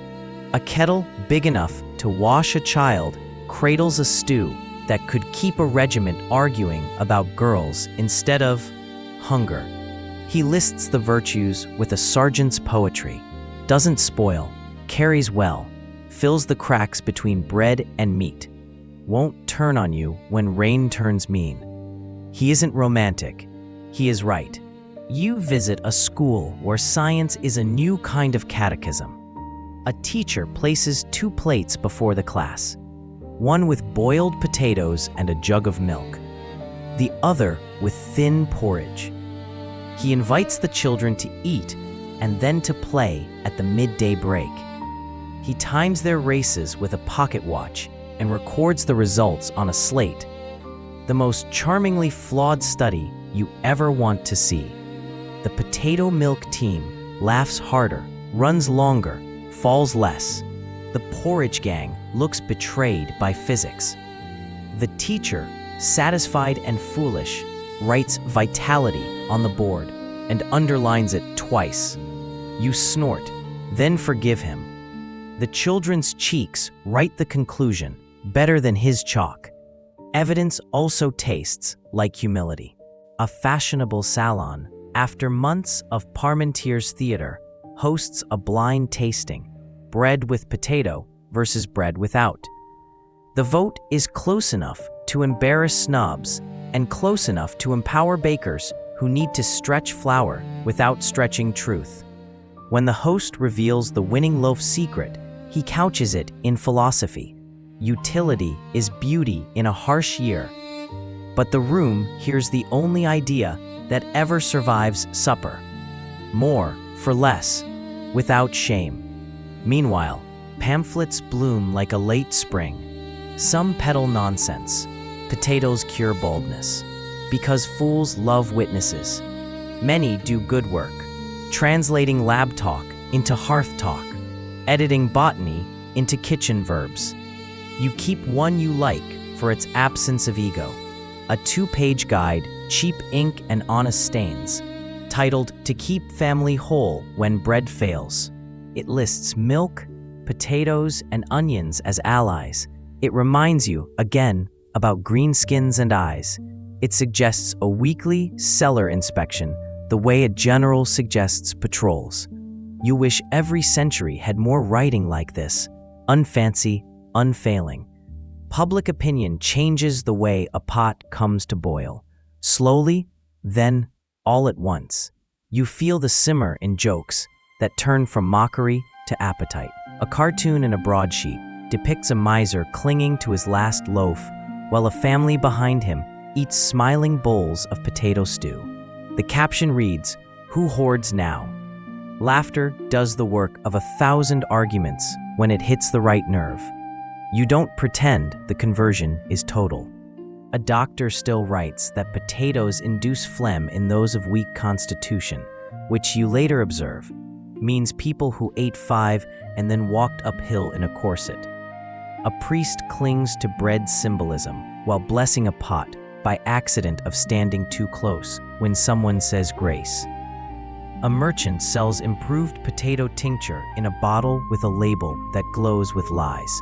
Progress isn't a parade. It's a march with some people out of step and one guy selling snake oil from a cart. Still, the center moves. In a poorhouse you tour without haste. Hunger has lost its monopoly on adjectives. Dinner is enough more often.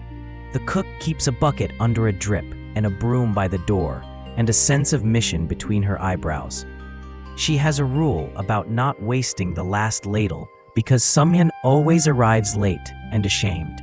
When she scrapes the pot clean, she smiles without audience. If you needed a footnote for public slowly chews, it would be her wrists. At home in your narrative pocket, you keep 2 echoes from earlier chapters: the Andean terraces, the calculus of heat and stone, and the staged guards, the calculus of human attention. Science joins them tonight as the calculus of proof. Weigh, compare, test, taste. Where fear once shouted witchcraft, the spoon now whispers, sustaining. The ledger nods, affordable. The body answers, yes. You fall asleep at a table piled with bowls and papers, and your last thought is calm. Stories taught people to try the first bite. Evidence teaches them to come back for seconds. You step onto a road the color of pewter after rain, where hedges breathe peat and salt, and the wind herds clouds like stubborn cattle. You feel the land before you name it. Fields quilted in stone, cabins crouched low against weather that knows your first name. Ireland, you understand without a signpost. You hear spade against soil, the light iron of alloy slicing clean, rhythm as steady as a rosary. The people you meet have learned a lesson the Enlightenment proved in ledgers. and the Andes proved in terraces. The potato will keep you alive. Tonight, you learn the cost of trusting one miracle too much. You walk a lane where cottages bead along ditches like beads along a worry string. A boy waves, barefoot despite the chill, and you smell turf smoke from the hearth, a sweet, ancient burn that feels like a lap blanket pulled to your chin. His mother sets a pot on the crane and hums. The room is one, the fire pit central, the floor tamped hard with use, the walls whitewashed to make light multiply. On a shelf sit a few spoons rubbed smooth by the same mouths, and a wooden bowl with repairs that look like scars and love at the same time. This is not a kitchen, this is an ecosystem, calibrated to a single crop. A farmer shows you his plot, a thick green that reads to your eye like hope printed in bold. Less than an acre, he tells you, but it bears enough to feed a family of 6 and send a pig to market. You do the math you've been doing for chapters now, calories per furrow, labor per spoon, and you feel the seduction of a plant that multiplies futures from so little land. Where wheat scolded and rye sulked, the potato nods, I've got you. People marry earlier because the arithmetic says they can. Cottages multiply along the lanes. Small hands lift small tubers to small mouths, and the laughter in a winter room sounds like prosperity. The Conacre system, short leases, dear rents, promises as thin as paper, hangs in the air like a legal fog. A landlord, often far away, polished boots pointed at London or a continental spa, leases to a middleman, who slices again, until a man with a loy and a family holds in his hands a contract that can be canceled when the wind shifts. He digs anyway. He plants the lumper, coarse, prolific, more obedient to damp than to flavor, because it answers hunger with a chorus. Plenty, plenty, plenty. You bite one boiled and bless the salt, because the tuber itself is duty, not poetry. A brick for building bodies. You stand at a hedge while plots are subdivided with a plumb line made of necessity. The eldest son takes a strip. The next son takes a strip. The daughter marries a man with another strip and a good back. Each strip grows smaller. The arithmetic grows tighter. And the potato, gallant, keeps shouldering the burden. You feel the floorboards of a nation rise a little with each harvest, and you feel the joists groan. Abundance can be a trap when it fits your life so well you forget how to climb out. Evening comes early, as it does in a land where the weather likes to tuck you in whether you asked or not. You sit at a table polished by elbows, and the pot arrives like a choir. Potatoes boiled in their jackets, split with a thumb and steaming, flanked by a crock of buttermilk that tastes like forgiveness. No knives, few plates, just hands, cloth, the small hiss of skin giving way. The blessing spoken low. The baby gums a piece and squeals. The grandfather eats with a nodded grace. The mother watches everyone's face, the way a captain watches the horizon. The room swells with the relief you've learned to recognize. The way starch lets a body loosen its shoulders and think about tomorrow. You understand the loyalty forming here. You also see the trap resetting with every satisfied sigh. You walk past a tithe proctor's cart creaking toward a church that doesn't match the faith of those paying it. Coins leave, resentment grows, and potatoes stay, the only reliable partner in a marriage of bad economics and salt air. You hear stories at the fair, hedge schools where children learn letters under open sky, dancing on ruts, courtship along ditches, music lifted from thin wallets by generous throats. The nation builds itself around what it can count on, neighbors, songs, and a route that refuses drama. Remember the hospital steward's ledger? Add a column here labeled Dignity Maintained. The potato keeps that too, for a while. You stand with a man who should be taller than he is. He laughs, coughs, waves off your concern with the back of his hand, and shows you how to set a ridged bed so the rain runs where you want it and not where it wants. He speaks of lazy beds that are anything but. Heaped rows, hand-turned, earth fluffed like a blanket, seed eyes placed with the care of invitations. He walks you through storage, cool, dark, dry, and taps a finger against a basket where the best seed sits like a choir on Sunday, eyes bright. He knows all the rules you've collected. Don't store in sun, cut away green, respect the sprout's warning. He keeps them as if they were commandments, because for his house they are. A priest comes by, the local one, not the wagging finger from earlier chapters, and he blesses the pot, not because ritual demands bread, but because he knows God listens to gratitude in any language. He stays for a bowl. He knows the gossip. He knows which landlord might evict, which daughter might wed, which son might leave for a city where wages are rumor and whiskey is cheap. He also knows that for 10 years in a row, the potato answered prayer better than any pamphlet or parliament. He is cautious with miracles, but he eats his share. You meet a pig whose future is linked to children's shoes, fed on peels, whey, and what the family can spare. It's a savings account in a body, interest compounding in grunts. When it goes to market, it moves the line from survive to improve. A patch for the roof, iron for the plow, maybe a shawl warm enough to turn January into merely unpleasant. All of it anchored by a tuber that lets poor households play economics with the confidence of men in buildings with clerks. At a wake, the town eats potatoes and remembers a life the way people do when grief needs something to hold. You note the ritual: food as structure, starch as steadying hand. Stories bloom. The year hail took the barley and the potato shrugged. The year soldiers cut the wheat and the potato kept its secrets. The year fever came and the potato fed. Gratitude is loud. Warnings are quiet. You hear the warnings anyway. Tucked under the jokes, the lumber in every ridge.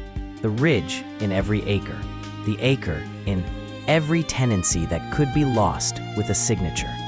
A landlord rides by, coat dark as crow feather, and pauses with a face that reads like weather. Distant, changeable, never quite your friend. He likes the numbers, rents paid because the potato performs, population swelling because the potato performs, tidy reports posted to a foreign address because the potato performs. He does not like the political energy that hums when people sleep full. He does not notice the fragility he profits from, because fragility pays until it doesn't. You watch him go and make a chalk mark inside your skull under single point of failure. You sit with a schoolmaster in a hedge school and cover the map with a child's finger. Where do you go if the field fails, you ask. America, one voice pipes. Liverpool, says another. The tide, says a third, not joking. The schoolmaster, who has learned to be brave only on paper, lifts his shoulders, lets them fall, and returns to a lesson about saints and subtraction. Outside, the lazy beds green over, promisings hum, and the lumper, so reliable you could set your watch by it, laces the island together like a single thread. Pull hard in one place, and you know what happens to a thread. In the snug evening, you visit another home, where a woman keeps a pot singing on low all afternoon, so children can reach in between chores and eat the day in small pieces. She rotates the baskets, never forgetting what the Andes taught her without knowing the Andes. Old first, new last, eyes for planting, green for pigs. She is Parmentier without the salon, Frederick without the guards, the monk without the ledger, just a mind tuned to survival's scale. She tells you the lumper is a good servant, but a presumptuous master. You squeeze her hand because that sentence deserves applause. You carry Pete on your shoulder one morning and feel the work run a file over your bones. You understand why calories matter, why 1 acre that delivers 4, 5, 6 tons of food can build a life where 2 acres of grain could not. You also understand what we say in a softer register when we talk about resilience. We mean the tubers waiting in the cool, the cellar check on Thursdays, the ridges heaped just right, the midwife who can tell green from good in the dim, the child who has never not eaten by evening. And then you hear the small catch in your own breath, because you know the cloud that belongs to next chapter gathers at the edge of this one. For now, listen to the quiet. A pot simmers, a crone peels and hums. A boy recites his letters while squeezing a warm potato like a stress stone. The wind combs the grass. Somewhere, a fiddle insists life is still possible. A single crop built this. Agreements, quarrels, babies, markets, songs. A single crop can unbuild it too. You pull your shawl tighter, not because the room is cold, but because you can feel the draft of a door not yet opened. It will open soon, and you will walk through with these families. Remember their cellar, their rules, their faith in a plant that kept its promise, until weather learns a new language and teaches the island a new word for empty. Mist sits low on the ridges, and for once, you don't trust it.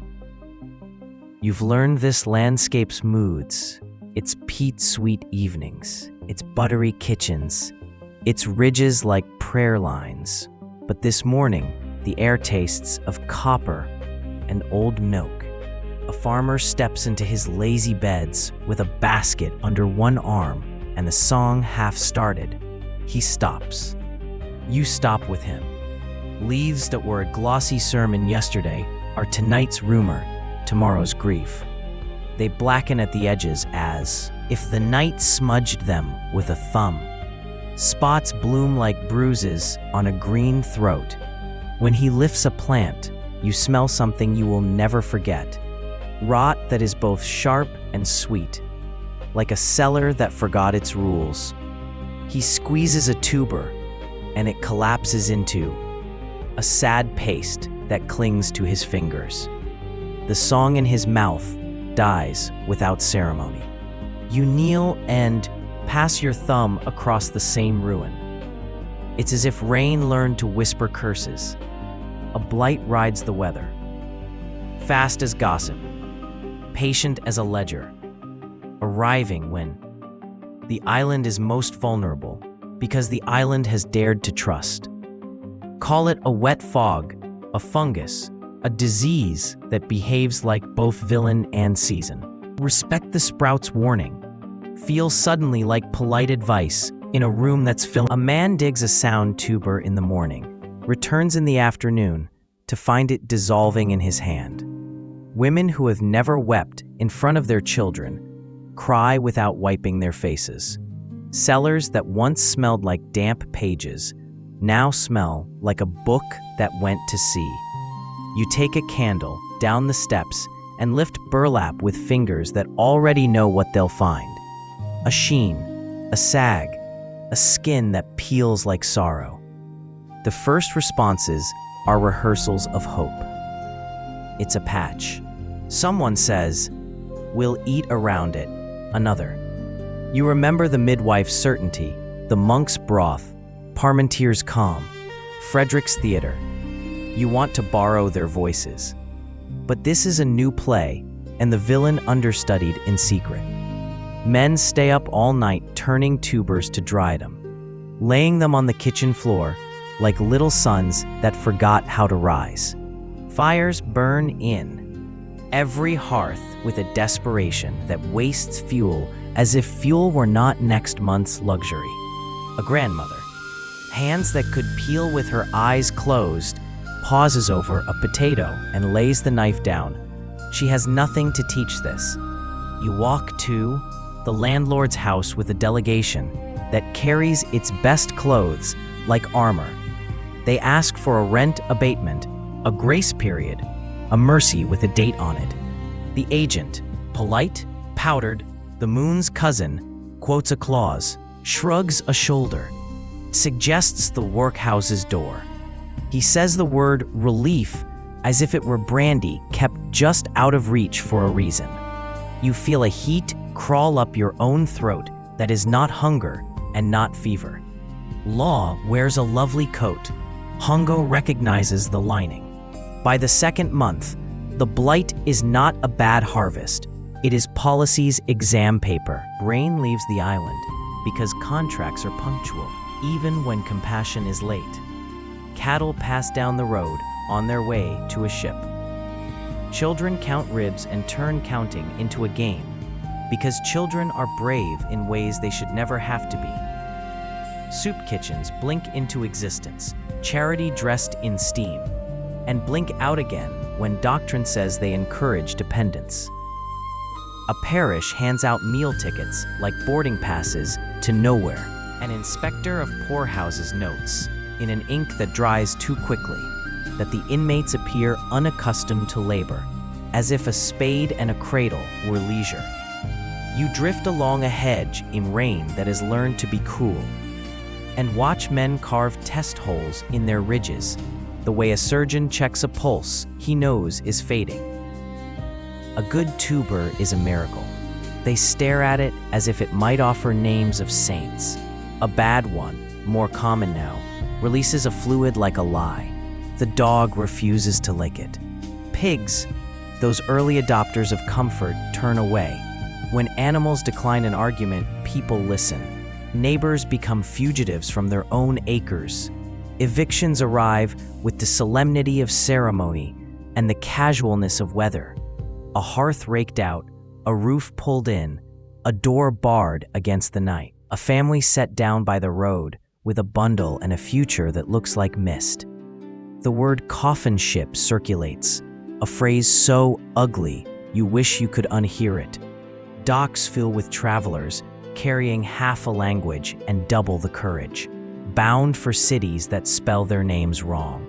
Liverpool, Boston, New York, Quebec.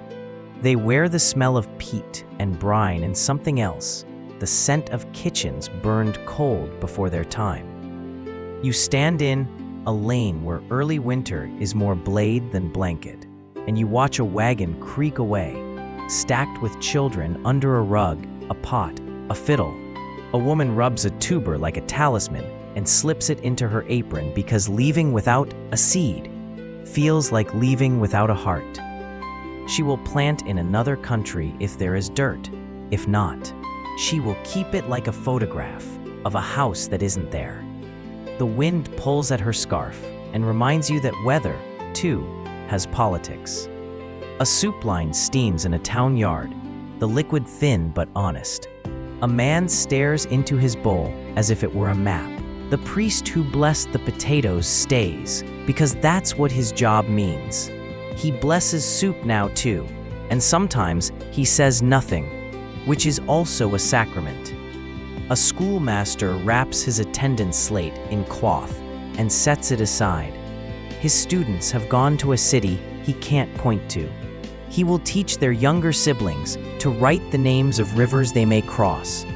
You visit a workhouse and learn a new definition of noise. The sound of hunger, instructed to be quiet. Men break stones. Women pick oakum. Rope teased back into misery. The elderly sit with an obedience that is not consent. The rules deny second helpings, family beds, dignity that doesn't fit a line item. You remember the hospital steward's ledger, the way sustaining wrote itself beside affordable. And you want to tear the page out of this century's book and paste it here. You cannot. The administrator shows you a table of expenses with a smile like a lock. At night, in houses that still have roofs, families practice the old rituals with stand-ins. A thumb splits a turnip as if it were a potato. A crock of skim milk stands in for its richer cousin. Music replaces butter because music is cheap to make and costly to lose. A boy holds a warm stone from the hearth and pretends it is supper until sleep sells him a dream. His mother tucks his hand around it all the same. Warmth is a food when food is myth. Politics arrives late and loud. Debates in far-off rooms rehearse sympathy. Import this, close that, open those, repeal this. You hear phrases that curdle: moral hazard, market correction, natural law, and you picture lazy beds turning black under men in clean boots. Some officials do what they can, too little and too slow. Others do what the book says exactly. Too many do what makes the book proud and the graveyard busy. You are careful with blame because bedtime stories do not hold court, but you are not neutral. The cost of doctrine is paid in bowls, blankets, miles, names. On a cliff path, a fiddler plays as a ship pulls away, the bow trying to curve a smile that won't hold. People on deck wave until the shore is a cloud and their arms ache. Someone sings a verse about coming back with pockets full. Someone else sings a verse about sending tickets. A third sings nothing because some throats close for months. You think of the Andean grandmother slipping you talisman tubers, of Frederick's theatrical guards, of Parmentir's glittering tables, of the hospital ledger that learned how to count mercy. It all seems very far away and very close. The same plant that built tables now empties them when weather learns malice and policy learns stubbornness. Even disaster carries small, stubborn kindnesses. A woman in a market lays a potato, sound, solid, on a stranger's palm with the discretion of an apology. A landlord's daughter sneaks loaves from the kitchen and learns the map of the village by moonlight. A doctor who once talked nonsense about phlegm stops speaking and starts boiling. A sailor slips an extra ladle to a boy who pretends not to notice. Pride preserved by choreography. You count these like coals in a scuttle. Week by week, the island thins, not just bodies, voices, chairs, shoes by the door, the particular laugh of the man who tuned fiddles, the exact angle at which a certain mother propped the back door to let the peat smoke curl just so. Whole neighborhoods relocate to streets with names that taste of iron. Mulberry, water, dock. Carrying recipes the new land will eventually claim as its own. Colcannon shifted, Boxty revised, stew translated into whatever meat the market forgives. Diaspora is grief with luggage and a long memory. And yet, under all this, the old rules still hum, not as magic, but as stubborn truth. Variety guards against catastrophe. Storing cool and dark guards against waste. Humility guards against monoculture of field and policy. The island will learn them again, the hard way, the way the human heart most reliably learns. For now, you stand at a hedge and watch a field that loved a people betray them without intention. And you promise to remember their kitchens when you talk about crops in the comfort of other rooms. Rain returns, gentler for an hour. A woman steps outside, face lifted, as if hoping the sky will apologize.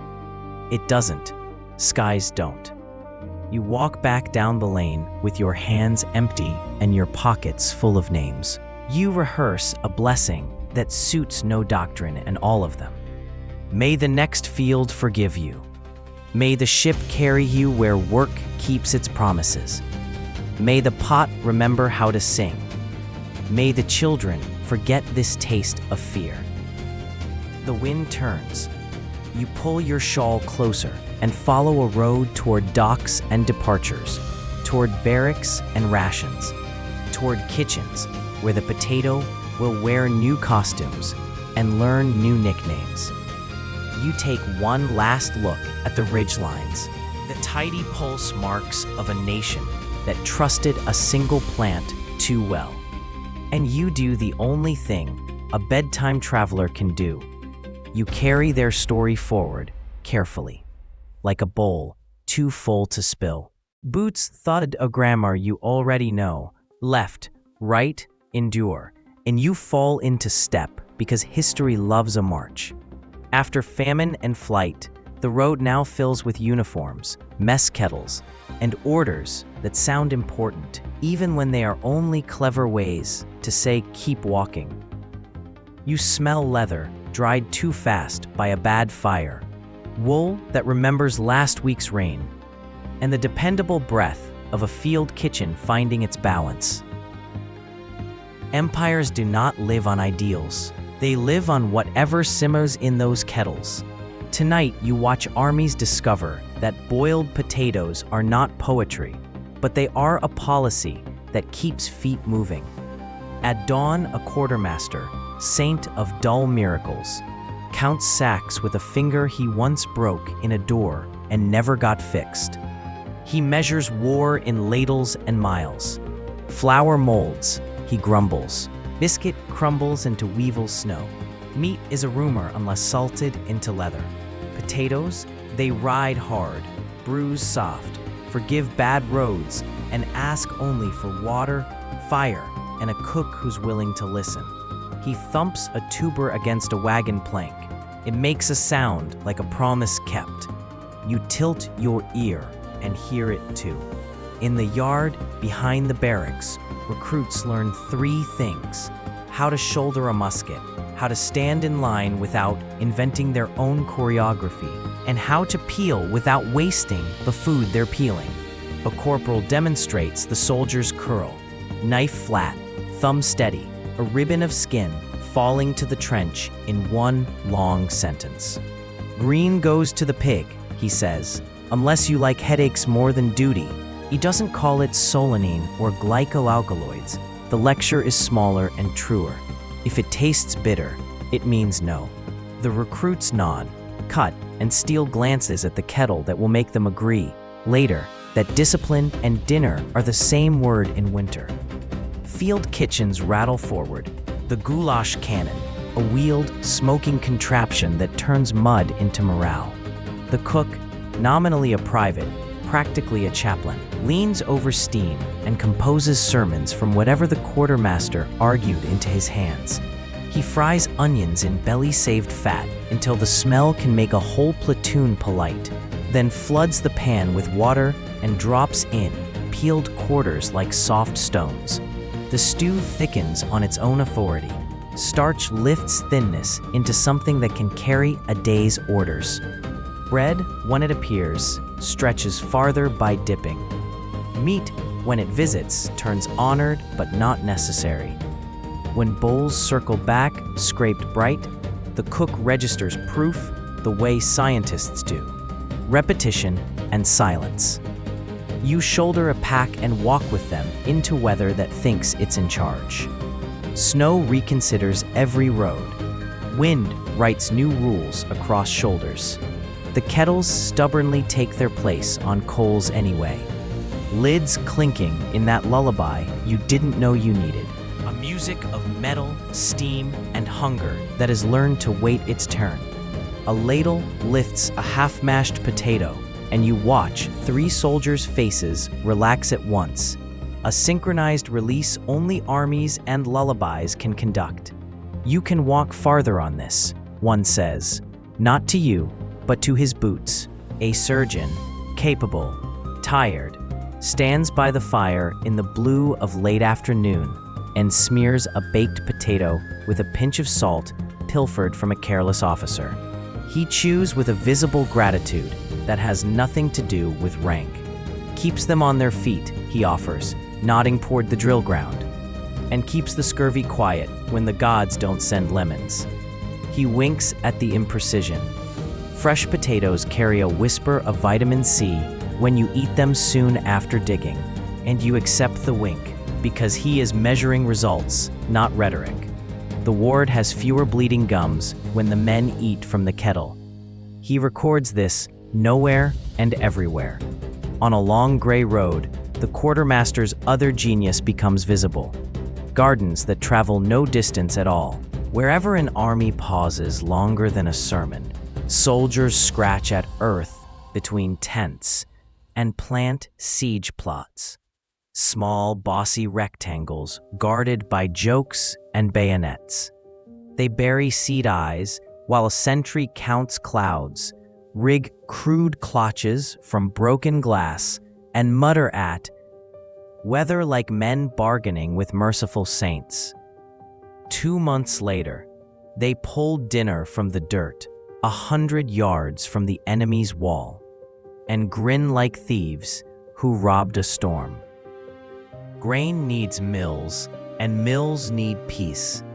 Potatoes need only a patched pot and the patience you learned in the Andes. You watch a siege from the quiet side, where the loudest sound is a stomach deciding the next morning is survivable. Inside the city, bread shrinks day by day, crust thinner, symbol heavier. In the camp, a kettle of potatoes makes the rounds, slices hissing when a cook drops them into fat, uplifted from a ration of pork. The smell wafts over both lines like an argument that refuses to wear a uniform. Men on the wall close their eyes and remember kitchens. Men in the trench eat and stop remembering on purpose. You do not call it victory. You call it endurance, which is the only kind that lasts. Letters go home, smelling of smoke and onion. In them, you read the small logistics that make the big ones possible. How to hide a sack beneath a tarp when the lieutenant counts. How to store the tubers under straw so they don't green in the low winter light. How to lay peels in a shallow pit so they don't draw rats to the tent flap. How to turn last night's mash into tomorrow's fried cakes with a flourish that makes a private think of holidays. Every army has a recipe book written on the inside of its collective palm. You meet the man who becomes beloved for reasons the parade ground cannot predict. The mess sergeant who can find potatoes in a monastery courtyard, a widow's shed, a reluctant field, a friendly convent, and occasionally the colonel's own pantry. He trades news for sacks, uses his smile like a pass, and learns local words the way some men learn enemy positions. He returns with a cart that looks unremarkable until he opens the burlap, and a whole company breathes out. When the colonel complains about priorities, the sergeant offers the only rebuttal that matters. Sir, regulations march better on a full spoon. On cold nights, kettles become chapels. Men hold them in a circle, like parishioners at an improvised altar. Hands spread, palms warmed, conversation loose. They are not noble. They are resigned, distracted, human. You listen to the jokes that keep frost from winning, the curses that defang fear, the plans for what to plant when they are home and no longer walking in a line someone else drew. More than once, a potato is pocketed as a charm, a superstition with calories, boiled faith. You move sideways in time to other uniforms, other slags, same hunger. A winter campaign stumbles across a map made of mud, and the only things that move well are rumors and the soup. A spring drill leaves men sweating through wool and grateful to ladle stew that tastes like salt and mercy.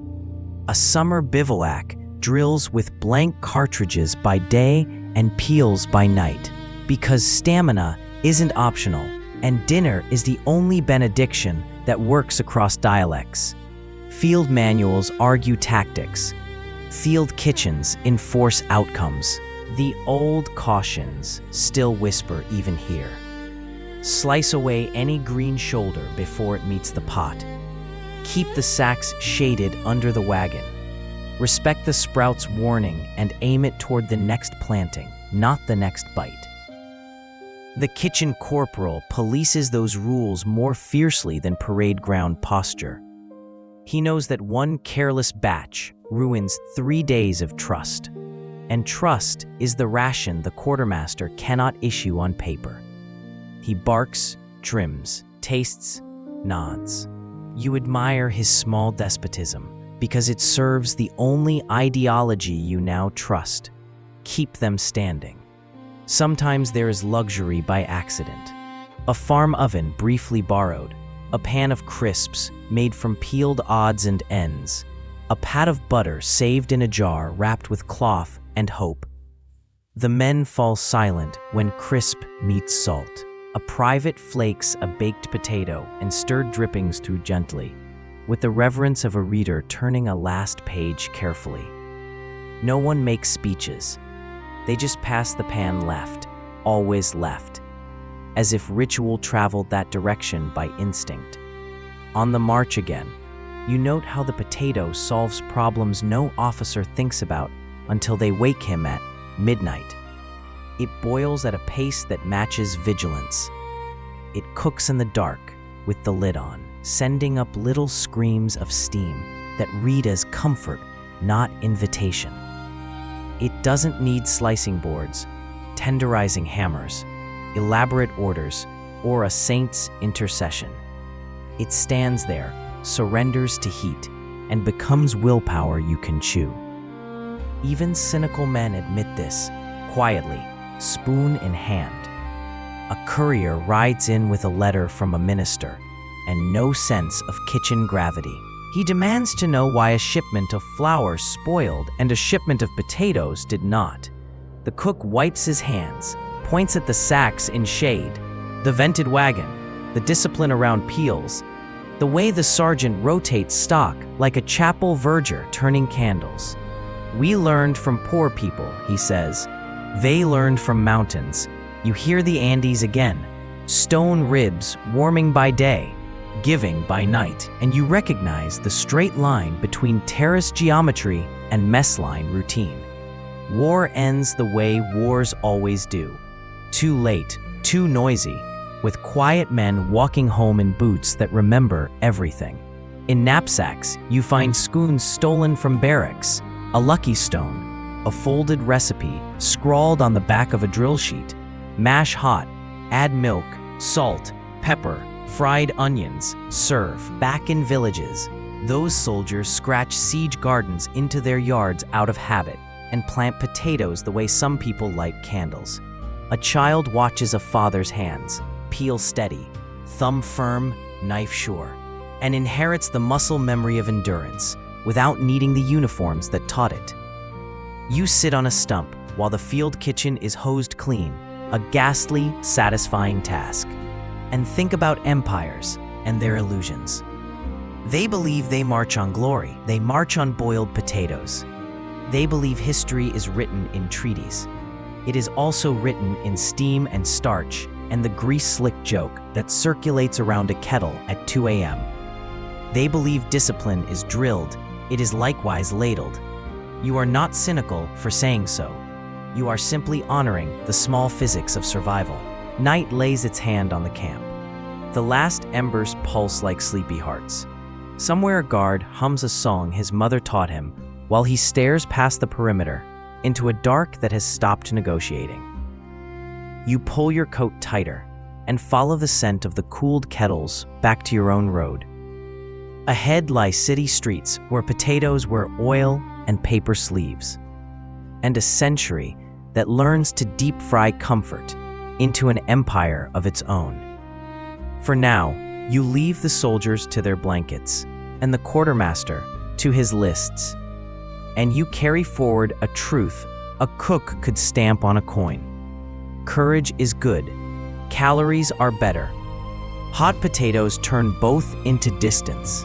You follow a wind that smells of hot oil and mischief, and the road opens into a city square where paper cones bloom like white flowers in greedy hands.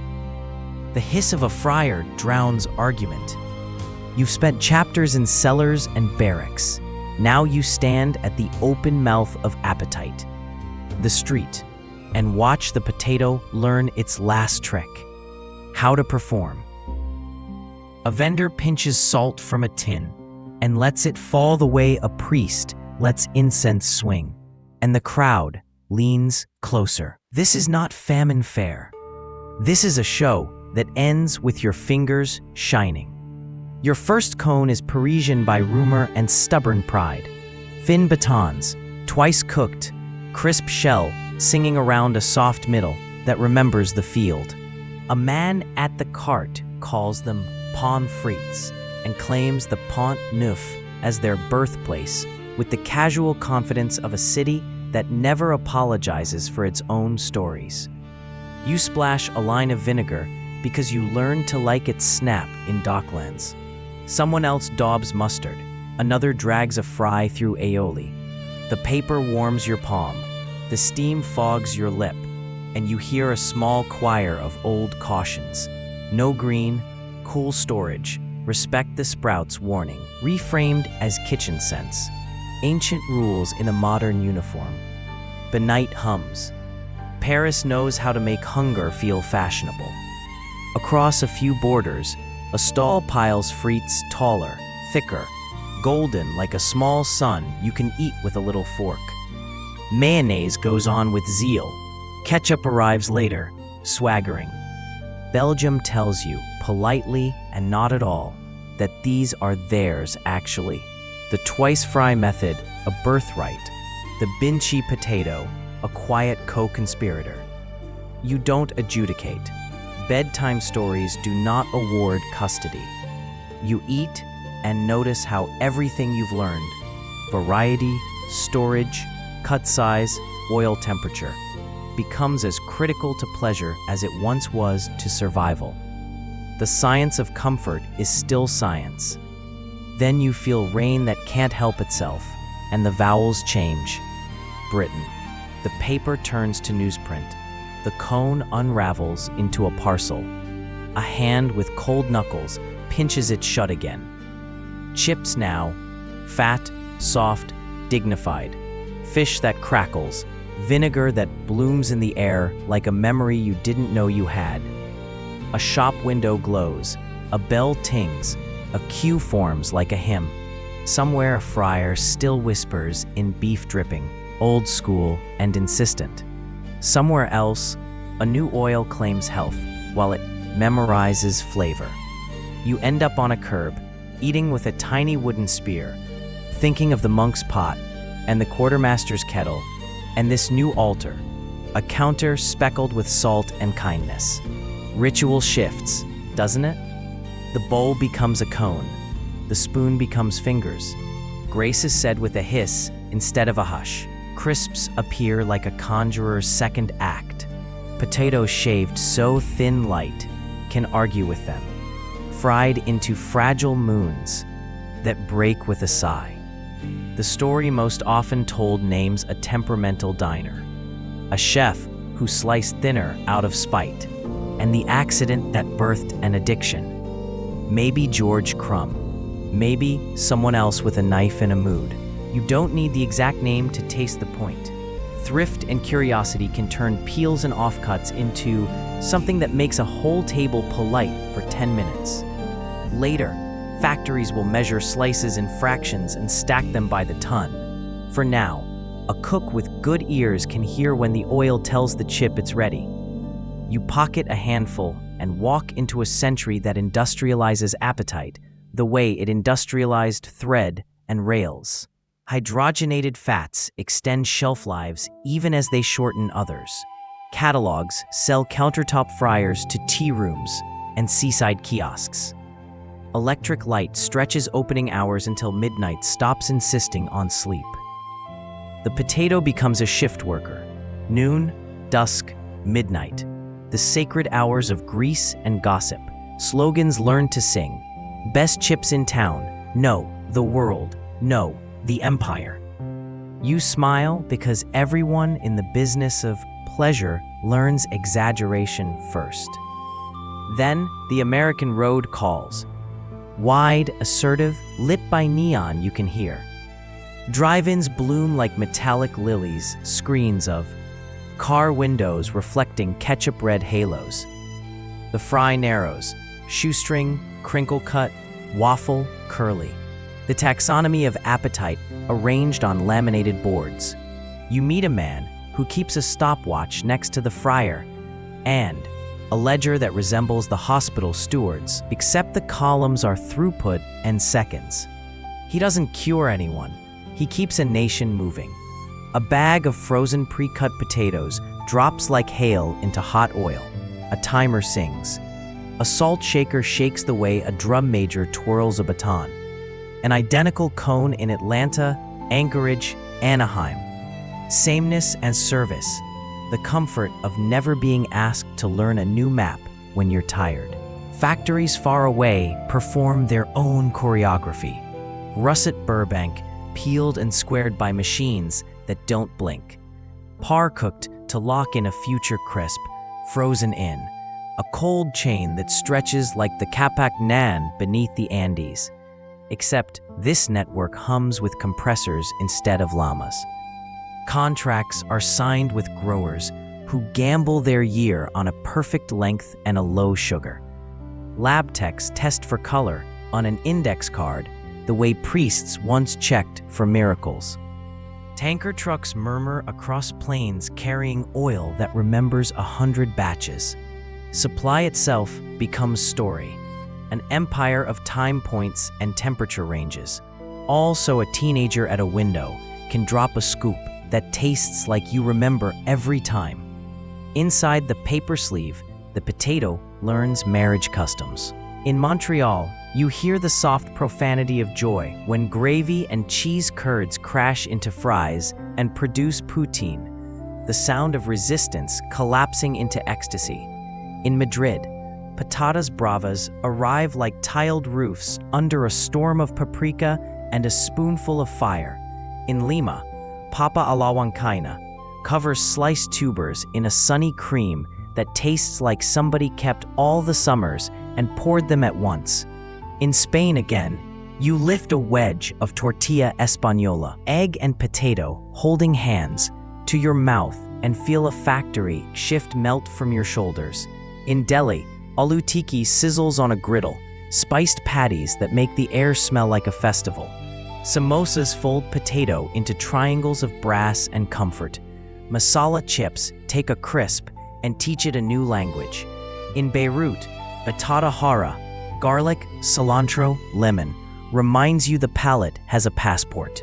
In Tokyo, an entire aisle of chips debates you. Seaweed, consomme punch, butter on scallop. In Seoul, honey butter chips run out in a week and resale prices climb like a speculative fever.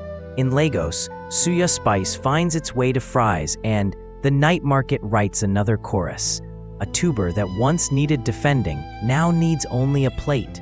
With the street comes the carnival, spiral potatoes on a stick, tornadoed, dusted with cheese that isn't trying for nuance. Ribbon fries large as regret, loaded trays that threaten architecture. Chili, cheese, scallions, jalapenos, a dollop of sour cream like a white flag. You're not judging. Bedtime scripts don't scold in public. You're noticing the performance, how a famine food puts on sequins and learns to smile for cameras. Somewhere behind the counter stands a boy in a hat who can recite the drop time for every cut and the script for every, "Would you like to make that a meal?" He knows what oil to use this month because policy met science and told the fryer to retire trans fats.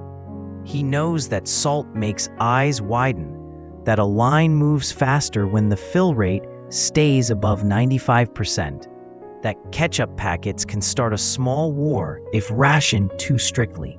He knows nothing about Andean terraces, and yet his hands reenact them. the management of heat, the patience of a second fry, the geometry of a basket lift. He is a descendant of the grandmother with the chakatakla and the monk with the ladle, whether his manager remembers to thank him or not.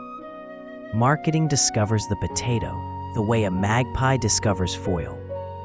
With a glittering, acquisitive joy, commercials spray slow-motion salt storms across golden fries. Ketchup lands in voluptuous ribbons. A voice murmurs that you deserve this.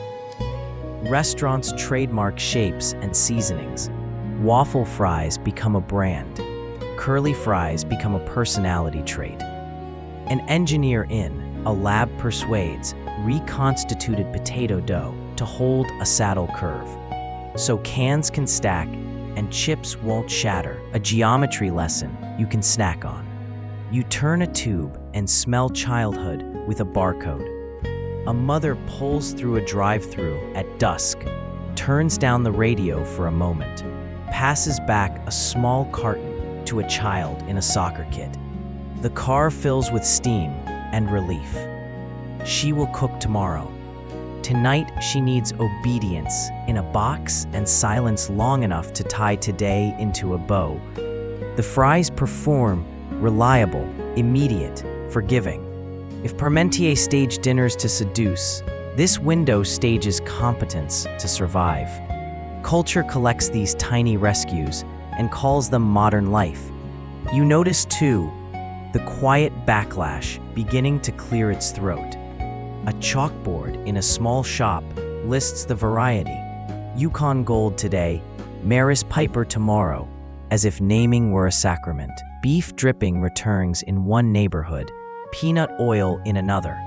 Vinegar comes in little atomizers, misted like cologne.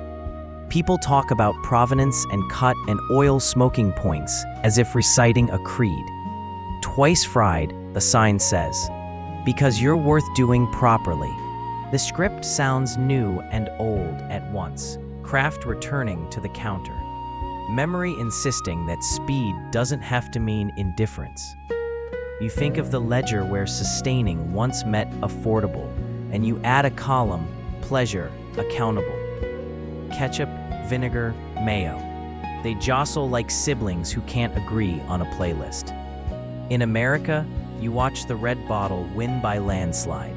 In Northern Europe, mayonnaise lifts an eyebrow and owns the room. In Britain, vinegar reigns with a tart little laugh. Curry sauce sneaks onto chips in a Birmingham shop and refuses to leave. Garlic sauce in Antwerp smothers fries with a kiss and a claim. Gochujang glossed fries in LA smuggle kimchi into a bowl and call it Tuesday. Condiments are just politics with sugar and acid. The potato, as usual, is bipartisan. Under the sizzle, though, you hear a murmur you recognize from the future you're walking toward. Oil composition changes because a health department asked it to. Headlines mutter about acrylamide, the way earlier sermons muttered about nightshade cousins. Someone whispers about monocultures and contracts that make a single variety king. Not tonight. Tonight belongs to paper cones and midnight snacks. But soon, you tuck the concerns next to the Andean talismans and the Irish prayers. Good stories admit shadows, even on bright streets. You finish your cone, leaning on a warm brick wall that has watched a century learn to eat with one hand while walking. You lick a last grain of salt from your wrist and think about continuity. A grandmother worming stones on a terrace. A monk lifting a sustaining ladle. A king posting guards like stage lights. A Paris pharmacist pinning blossoms to hair. A quartermaster thumping a tuber against a wagon. A kid at a window asking if you want sauce. Same plant, different costumes. Same bargain. Calories for hope, heat for distance, comfort for quiet. As the stall shutters slide down and the street exhales, you pass a trash can where paper cones rustle and smile because You've been tracing this sound all night, the soft applause of people fed. You walk on, oil scent fading to the usual night perfumes. Rain, dust, a far-off bakery, rehearsing morning. Ahead lies a lab coat sentry, suspicious and sincere, ready to argue about chemicals, genes, and the way too much sameness can make a field forget how to protect itself. For the moment, though, you carry the warmth in your fingers and the memory of a sizzle that tells an old story in a new key. The tuber that once frightened Europe now runs it on time. You hold the paper cone a moment longer, and in the curl of steam, you see the sentry tilt toward lab light. The sizzle fades, the questions arrive. You've walked this tuber from terrace geometry to guardpost theater to hospital ledgers and barracks kettles. Now you watch it enter a room with stainless counters and nervous headlines, where the fear that once wore cassocks and pamphlets puts on white coats and press releases. The shape is new, the heartbeat is familiar. What feeds you can also worry you if you look closely enough. You start where the oil still remembers your fingers, heat.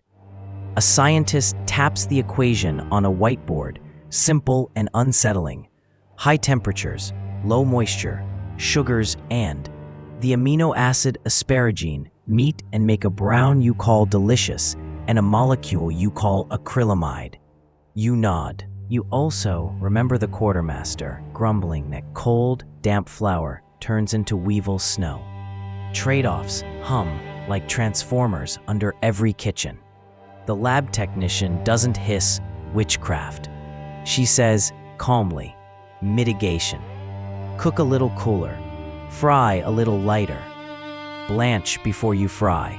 Don't let potatoes sweeten in the fridge, where cold turns starch to sugar. You hear the echo of grandmother rules. Store cool, not cold. Dry, not damp. Dark, not forgotten. Fear learns new terms. Prudence still sounds like a recipe. In the field, another old villain reopens its ledger.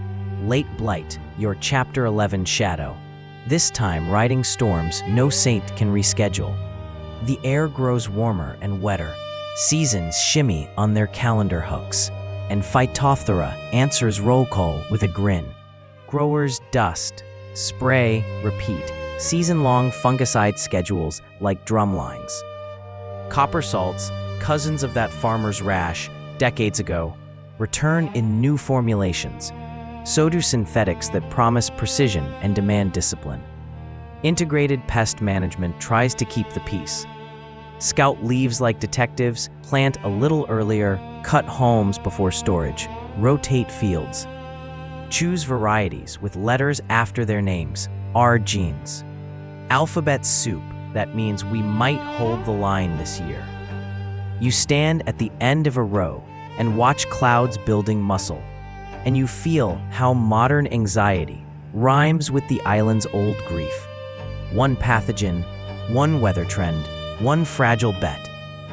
You step inside a lab where glass rooms glow like aquariums for ideas. A plant in the corner looks like any other, until the scientist explains the edits. One gene silenced to keep bruises from browning into waste. Another tuned to make less asparagine, so fries form less acrylamide when they kiss oil at high heat. Another borrowed from a wild cousin to stand taller against late Blight's wet whisper. You remember the midwife's rule. Keep the eyes for planting, not chewing, and realize the new rule is similar. Keep the edits for planting, not for adoring. There's nothing romantic about rot. Some call it rescue, some call it meddling. You listen to both and think about Parmentier's guarded field. Persuasion will never just be data. It will be theater and trust. Out at the edge of a processing plant, a manager scrolls a spec sheet that reads like a narrow alley. Size for cutting, sugar for color, solids for crisp, skin for storage, timing for contract. Russet Burbank, Maris Piper, Binchit, the usual suspects line up. Monoculture makes this ballet of sameness possible. Identical lengths in identical cartons handled by identical machines. Monoculture also makes failure contagious. You remember Ireland, and the way a single variety tied a nation's breath to the weather's mood. The plant manager knows it too. His voice softens when he admits they trial new varieties every year and keep choosing the reliable one because supply chains are afraid of surprises. He is not a villain. He is a gear in a system that treats uniformity like oxygen. Behind the plant, a farmer digs into an economics both simple and brutal. He has a contract. It pays if the crop meets the spec and arrives precisely when the plant wants it. It punishes if rain hangs on the blossoms or a warm foe sweetens the tubers and the friar throws tantrums in color. He rotates with barley or mustard to punt on pests, irrigates like a careful thief, scans leaves for lesions, and texts his agronomist when a morning feels wrong. He wants variety, literal, genetic, but the buyer wants predictability and a friar that sings the same note every store hears in every city. He shows you a small plot where he's trialing a blight-tolerant line, a low acrylamide line, a drought-nimble line. If the plant buys it, he says, "I'll plant it." You tuck that sentence into your pocket. It's the math we too often ignore. You walk a supermarket aisle where bags shout lineage and virtue, heritage, organic, sustainably grown, biodiverse plot, soil health program. None of it feels wrong. All of it shows how language tries to soothe the part of you that learned to fear in candlelit sermons and now fears under fluorescent ones. You flip a label and find storage advice you could recite in your sleep by now. Keep in a cool, dark place. Do not refrigerate. Remove sprouts and green parts. If bitter, do not eat. The tone has traveled from grandmother to government, from midwife to nutrition panel. The plant did not change. The century finally learned to listen. The loudest whispers these days wear climate as their coat. Droughts stretch weeks into rows. Heat squeezes sugar out of starch, and browns fries quicker than a clock can forgive. Storms flatten fields like careless boots. New pests drift north and act like they've always lived there. In one valley, a grower installs drip lines as tidy as calligraphy, burying water under mulch so the tubers drink quietly. In another, a cooperative experiments with shade cloth. Odd to see a potato with curtains, but the sun lost its manners. The plant needs a little help remembering cool. In a third, a community bank grows not money, but genes. Dozens of indigenous Andean varieties, knobby as planets, each carrying a different answer to a different insult. Diversity becomes both nostalgia and engineering, a backup plan turned into a main strategy. You enter a school kitchen during a healthy fries pilot and watch a dietitian weigh pleasure against policy. She bakes wedges on a fan of hot air, refuses to call them chips, seasons them with paprika and a whisper of garlic, and mists vinegar so the room smells like a dock instead of a canteen. The children roll their eyes. Kids possess the world's best nonsense detector, and then they eat. You think about the hospital steward's ledger, where sustaining, balanced, affordable, 1, and you add another column, acceptable. Food that nourishes has to be loved, or it will end up in the bin. The dietitian knows this and sneaks lessons into flavor, the way Parmentier smuggled science under satin. Meanwhile, the friar world argues about oil the way theologians argue about angels. Beef dripping returns to one shop with a wink and a line around the block. Another shop posts canola like a virtue. A third installs a filtration rig that could run a small submarine. Trans fats exit by policy. New blends enter by experiment. Someone mentions smoke points with the tenderness of a lullaby. The conversation is nerdy and necessary, and also funny, because human beings will never stop annotating comfort as if a footnote could absolve a craving. You accept the joke and keep the rule. Fresh oil, right temperature, patience. In a small conference room, procurement officers talk contracts, and you hear the real engine under the hood. A buyer wants a 30-year supply of the same fry. A grower wants a 30-year promise that someone will take the risk with him when the rain changes its handwriting. The scientist pitches a Blight tough line. A lawyer asks about export permissions. A regulator asks for data on allergenicity. A consumer advocate asks whether choice will shrink or expand on the shelf. You sit there like a ghost of earlier chapters and want to ask everyone to visit a hedge school in the rain, a soup line in a town yard, a guard who turned his head so the poor could steal permission to survive. You don't interrupt. You just hope someone in the room remembers stories, not just spreadsheets. At home, your own kitchen learns new habits without drama. You stop storing potatoes next to apples because ethylene is a gossip who makes sprouting happen faster. You blanch your cut fries before the hot oil, so color arrives without extra acrylamide. Spread wedges on a tray so they don't steam each other into flab. Taste a slice raw now and then. Bitter means no, always. You keep the old catechism: cool, dark, dry, trim green. Respect the sprout's warning. Rotate stock. Cook with attention. You add a new one, variety, on the plate, in the garden, in the market, in the gene bank. Remember Ireland. Remember the Andes. You visit a farmer's market where a woman piles potatoes like jewels. Purple that stain your fingers violet. Tiny yellows that taste like butter was born inside them. Knobbly reds that roast like they're telling jokes.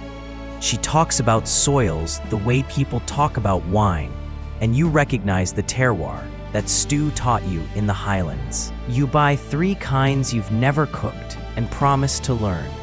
Diversity, it turns out, is also delicious. Fear never mentions that, because fear is a terrible cook.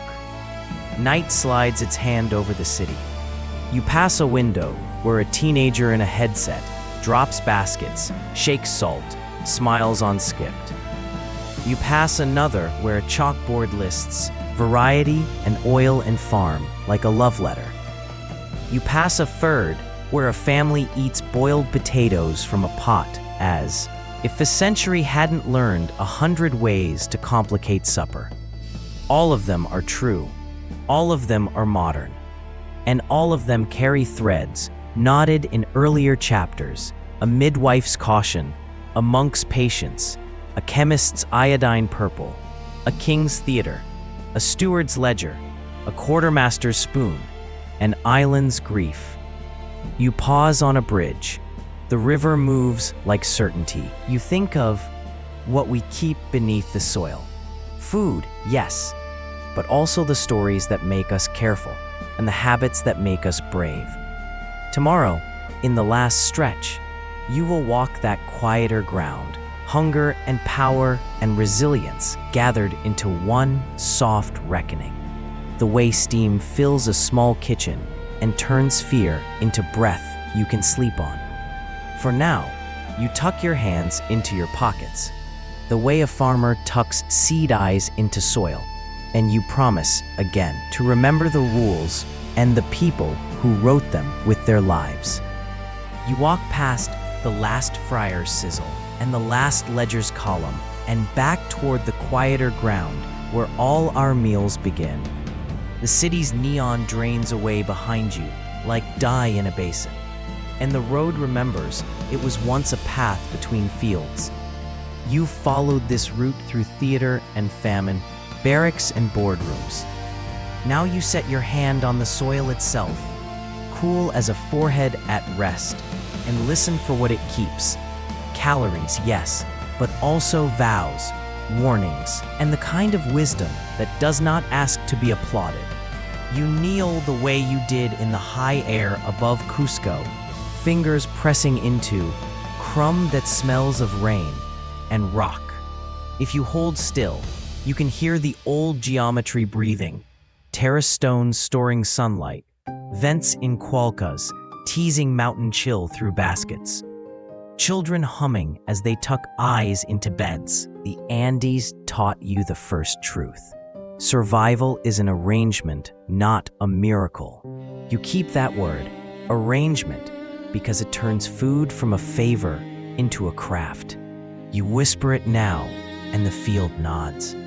You turn your head and see a different memory, the hedgerow stage, where guards practiced looking fierce and villagers practiced looking invisible.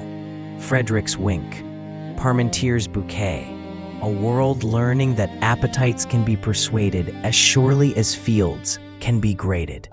The second truth rises like steam. Change needs a story, and stories need rituals, simple enough to repeat with a wooden spoon. You keep that too, a vow to speak in kitchen verbs when the room fills with nouns that hide the pot. You lay your palm on the dirt and feel another heartbeat under your own. Ireland's steady and then suddenly not. A nation built on a single plant until weather and policy proved that hope tied to one stalk is hope with a trapdoor. This truth is not gentle, so you say it gently. Diversity is humility with roots. You can hear the schoolmaster under the hedge, the priest by the pot, the woman who said the lumper is a good servant, but a presumptuous master. You keep their sentences the way a cellar keeps seed, cool, dark, ready. You think of mess kettles clanging into place on wet coals, ladles writing obedience into circles of steam, the quartermaster thumping a tuber like a judge testing a bench. Calories turned courage there, silently, repetitively, a physics of morale. The warfield taught the fourth truth. Endurance is engineered in spoons, not speeches. If you forget that, you start wanting banners more than dinners and end up with neither. Wind picks up, the hedges susurrate. Your mind jumps to glass and iodine, the lab that measured starch into purple admission, the dietitian who baked wedges and learned that acceptable belongs beside sustaining, the agronomist splicing wild fortitude into domesticated patience. The fifth truth is not as shiny as a headline and not as loud as a scare. Mitigation is just cautious love. Blanch before you fry. Store cool, not cold. Cut the green. Respect the sprout's warning. Grandmother rules in a lab coat. You keep them because rules that serve care do not age. You dig your fingers deeper and find the eye of a seed piece, a pale promise tucked in a scar. It remembers the press of the midwife's thumb. It remembers Parmentier's stolen field. It remembers a soup kitchen that refused to close, a guard who looked away at the right time, a sailor's extra ladle passed with choreography to protect pride. It remembers the Irish woman who slipped one sound tuber into her apron before boarding, as if keeping ancestry alive required a physical seed. You lift this small star and think, beneath the soil, we keep not only food, but continuities, methods that outlast corals, recipes that carry a family's accent across oceans, habits that make good luck reproducible. As you stand, you notice how power has always tried to farm what grew here.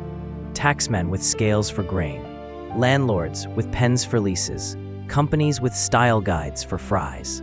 And the soil has always negotiated back, offering foods that duck inspection, inviting tactics that slide between rules. Bread becomes a tithe, potatoes become hush. In the end, the only authority the ground consistently recognizes is competence. Can you plant well Store wisely, harvest in time, share without wasting, adjust without grandstanding.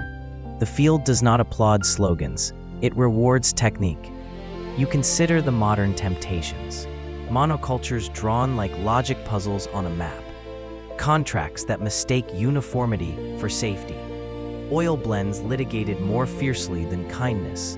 A supply chain that can move fries like music and still forget the lyric about weather.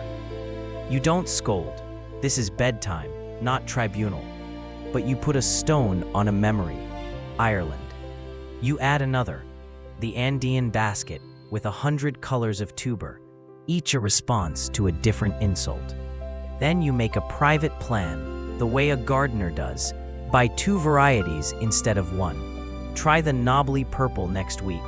Plant a little chaos into your routine, so resilience has a way to enter the house. You hear a child's voice from someone's yard up the lane. How do you know when it's done? The answer floats back like a smile. Fork says yes. That's the grammar of everything you've walked through. Senses trusted, patience practiced, safety checked in flavors. Not only in books. You could write a book. You prefer a short catechism you can tape inside a cupboard door. Cool, dark, dry. Eyes for planting, not chewing. Green trimmed like a bad paragraph. Bitterness means no. Variety means tomorrow. Stories turn suspicion into supper. You carry that with you, light as a folded recipe and heavier than doctrine. The dusk comes on like a friend who knows when to stop talking. Field edges soften. A pond trades last brightness with the sky. A dog makes its last patrol, satisfied by smells you can't name. Somewhere in this half-dark, a pot is already murmuring. The window shows a silhouette you know well by now. A hand mashing, a wrist salting, a pause that listens for a boil's softened thrum. You step closer and remember every kitchen you've visited, the Andean hearth smelling of cold and smoke, the Paris salon extra with blossoms, the Irish cottage whitewashed against sorrow, the barracks ringed by blankets, the friar kiosk throwing confetti of salt, the lab with charts that wanted to be recipes, your own counter at midnight. What you keep beneath the soil, you keep above it, too. Quiet competence, stubborn kindness, our best arguments against famine and fear. If the coming weather grows strange, if prices march in the wrong direction, if the next headline tries on a cassock or a lab coat to sell you panic, breathe, lift a tuber to the light, do the work you know, arrange survival, stage persuasion, diversify hope, ladle endurance, mitigate with love. Then set the table and make the room friendly to sleep. The pot sighs. You take it off the boil, and the steam writes a soft script against the glass. You read it without effort. It says, "You're home enough for tonight." You let the pace ease, as if your sentences could place a warm hand on someone's shoulder. The room dims itself. You slow your vowels, let the consonants round off like river stones, and roll tonight's images back into their boxes for safekeeping. You picture terraces nested like ribs, stones still warm under a sky that's learning constellations again. You picture a hedgerow hiding a secret that was really permission, guards blinking into, a practiced blindness, laughter held in a sleeve until it could be folded into soup. You picture a cottage where a thumb splits a steaming jacket and a breath of butter lifts like a blessing. A cellar, cool as a library. A midwife's rule, hanging in the air like a charm. A monk's ladle, drawing circles of mercy in a pot. A quartermaster thumping a tuber, the way a father pats a pocket to be sure the key is there. Beneath that, quieter still, you let the harder memories drift to the edges, leaves darkening all at once, cellars turning sweet and wrong, roads filled with names wrapped in shawls. You do not deny them. You soften their outlines, as if looking through gauze, until they teach without biting. What stays sharp is the lesson you can sleep on. Don't hand your whole hunger to one hope. Don't forget how to change the recipe when the weather changes its mind. Don't let anyone talk louder than the ladle. Alas, steam fades. The kitchen keeps a small, loyal warmth. You wash the spoon, not because it is dirty, but because the clean shape quiets a day. Outside, the hedges carry on with their small conversations. Somewhere, a late cart rolls by and then doesn't. You put a few saved potatoes in the back of the cupboard, the way people tuck stories behind their hearts. Tomorrow is not a threat here. It is a row you'll walk with a pocket full of old rules that still fit. If you'd like, breathe with me once. Slow in, slower out, until your ribs feel like terraces that can hold the night's cool without flinching. Let your thoughts step down like a farmer leaving the field, counting nothing, trusting the ground to remember what you planted. When sleep comes, let it be the soft kind, the kind that tastes faintly of milk and salt, and whatever your own house calls comfort. You've wandered far on a route that once frightened cities and now tucks children in. It will be here in the morning, ordinary as mercy, steady as bread used to be, ready to turn boiling water into calm, sweet dreams.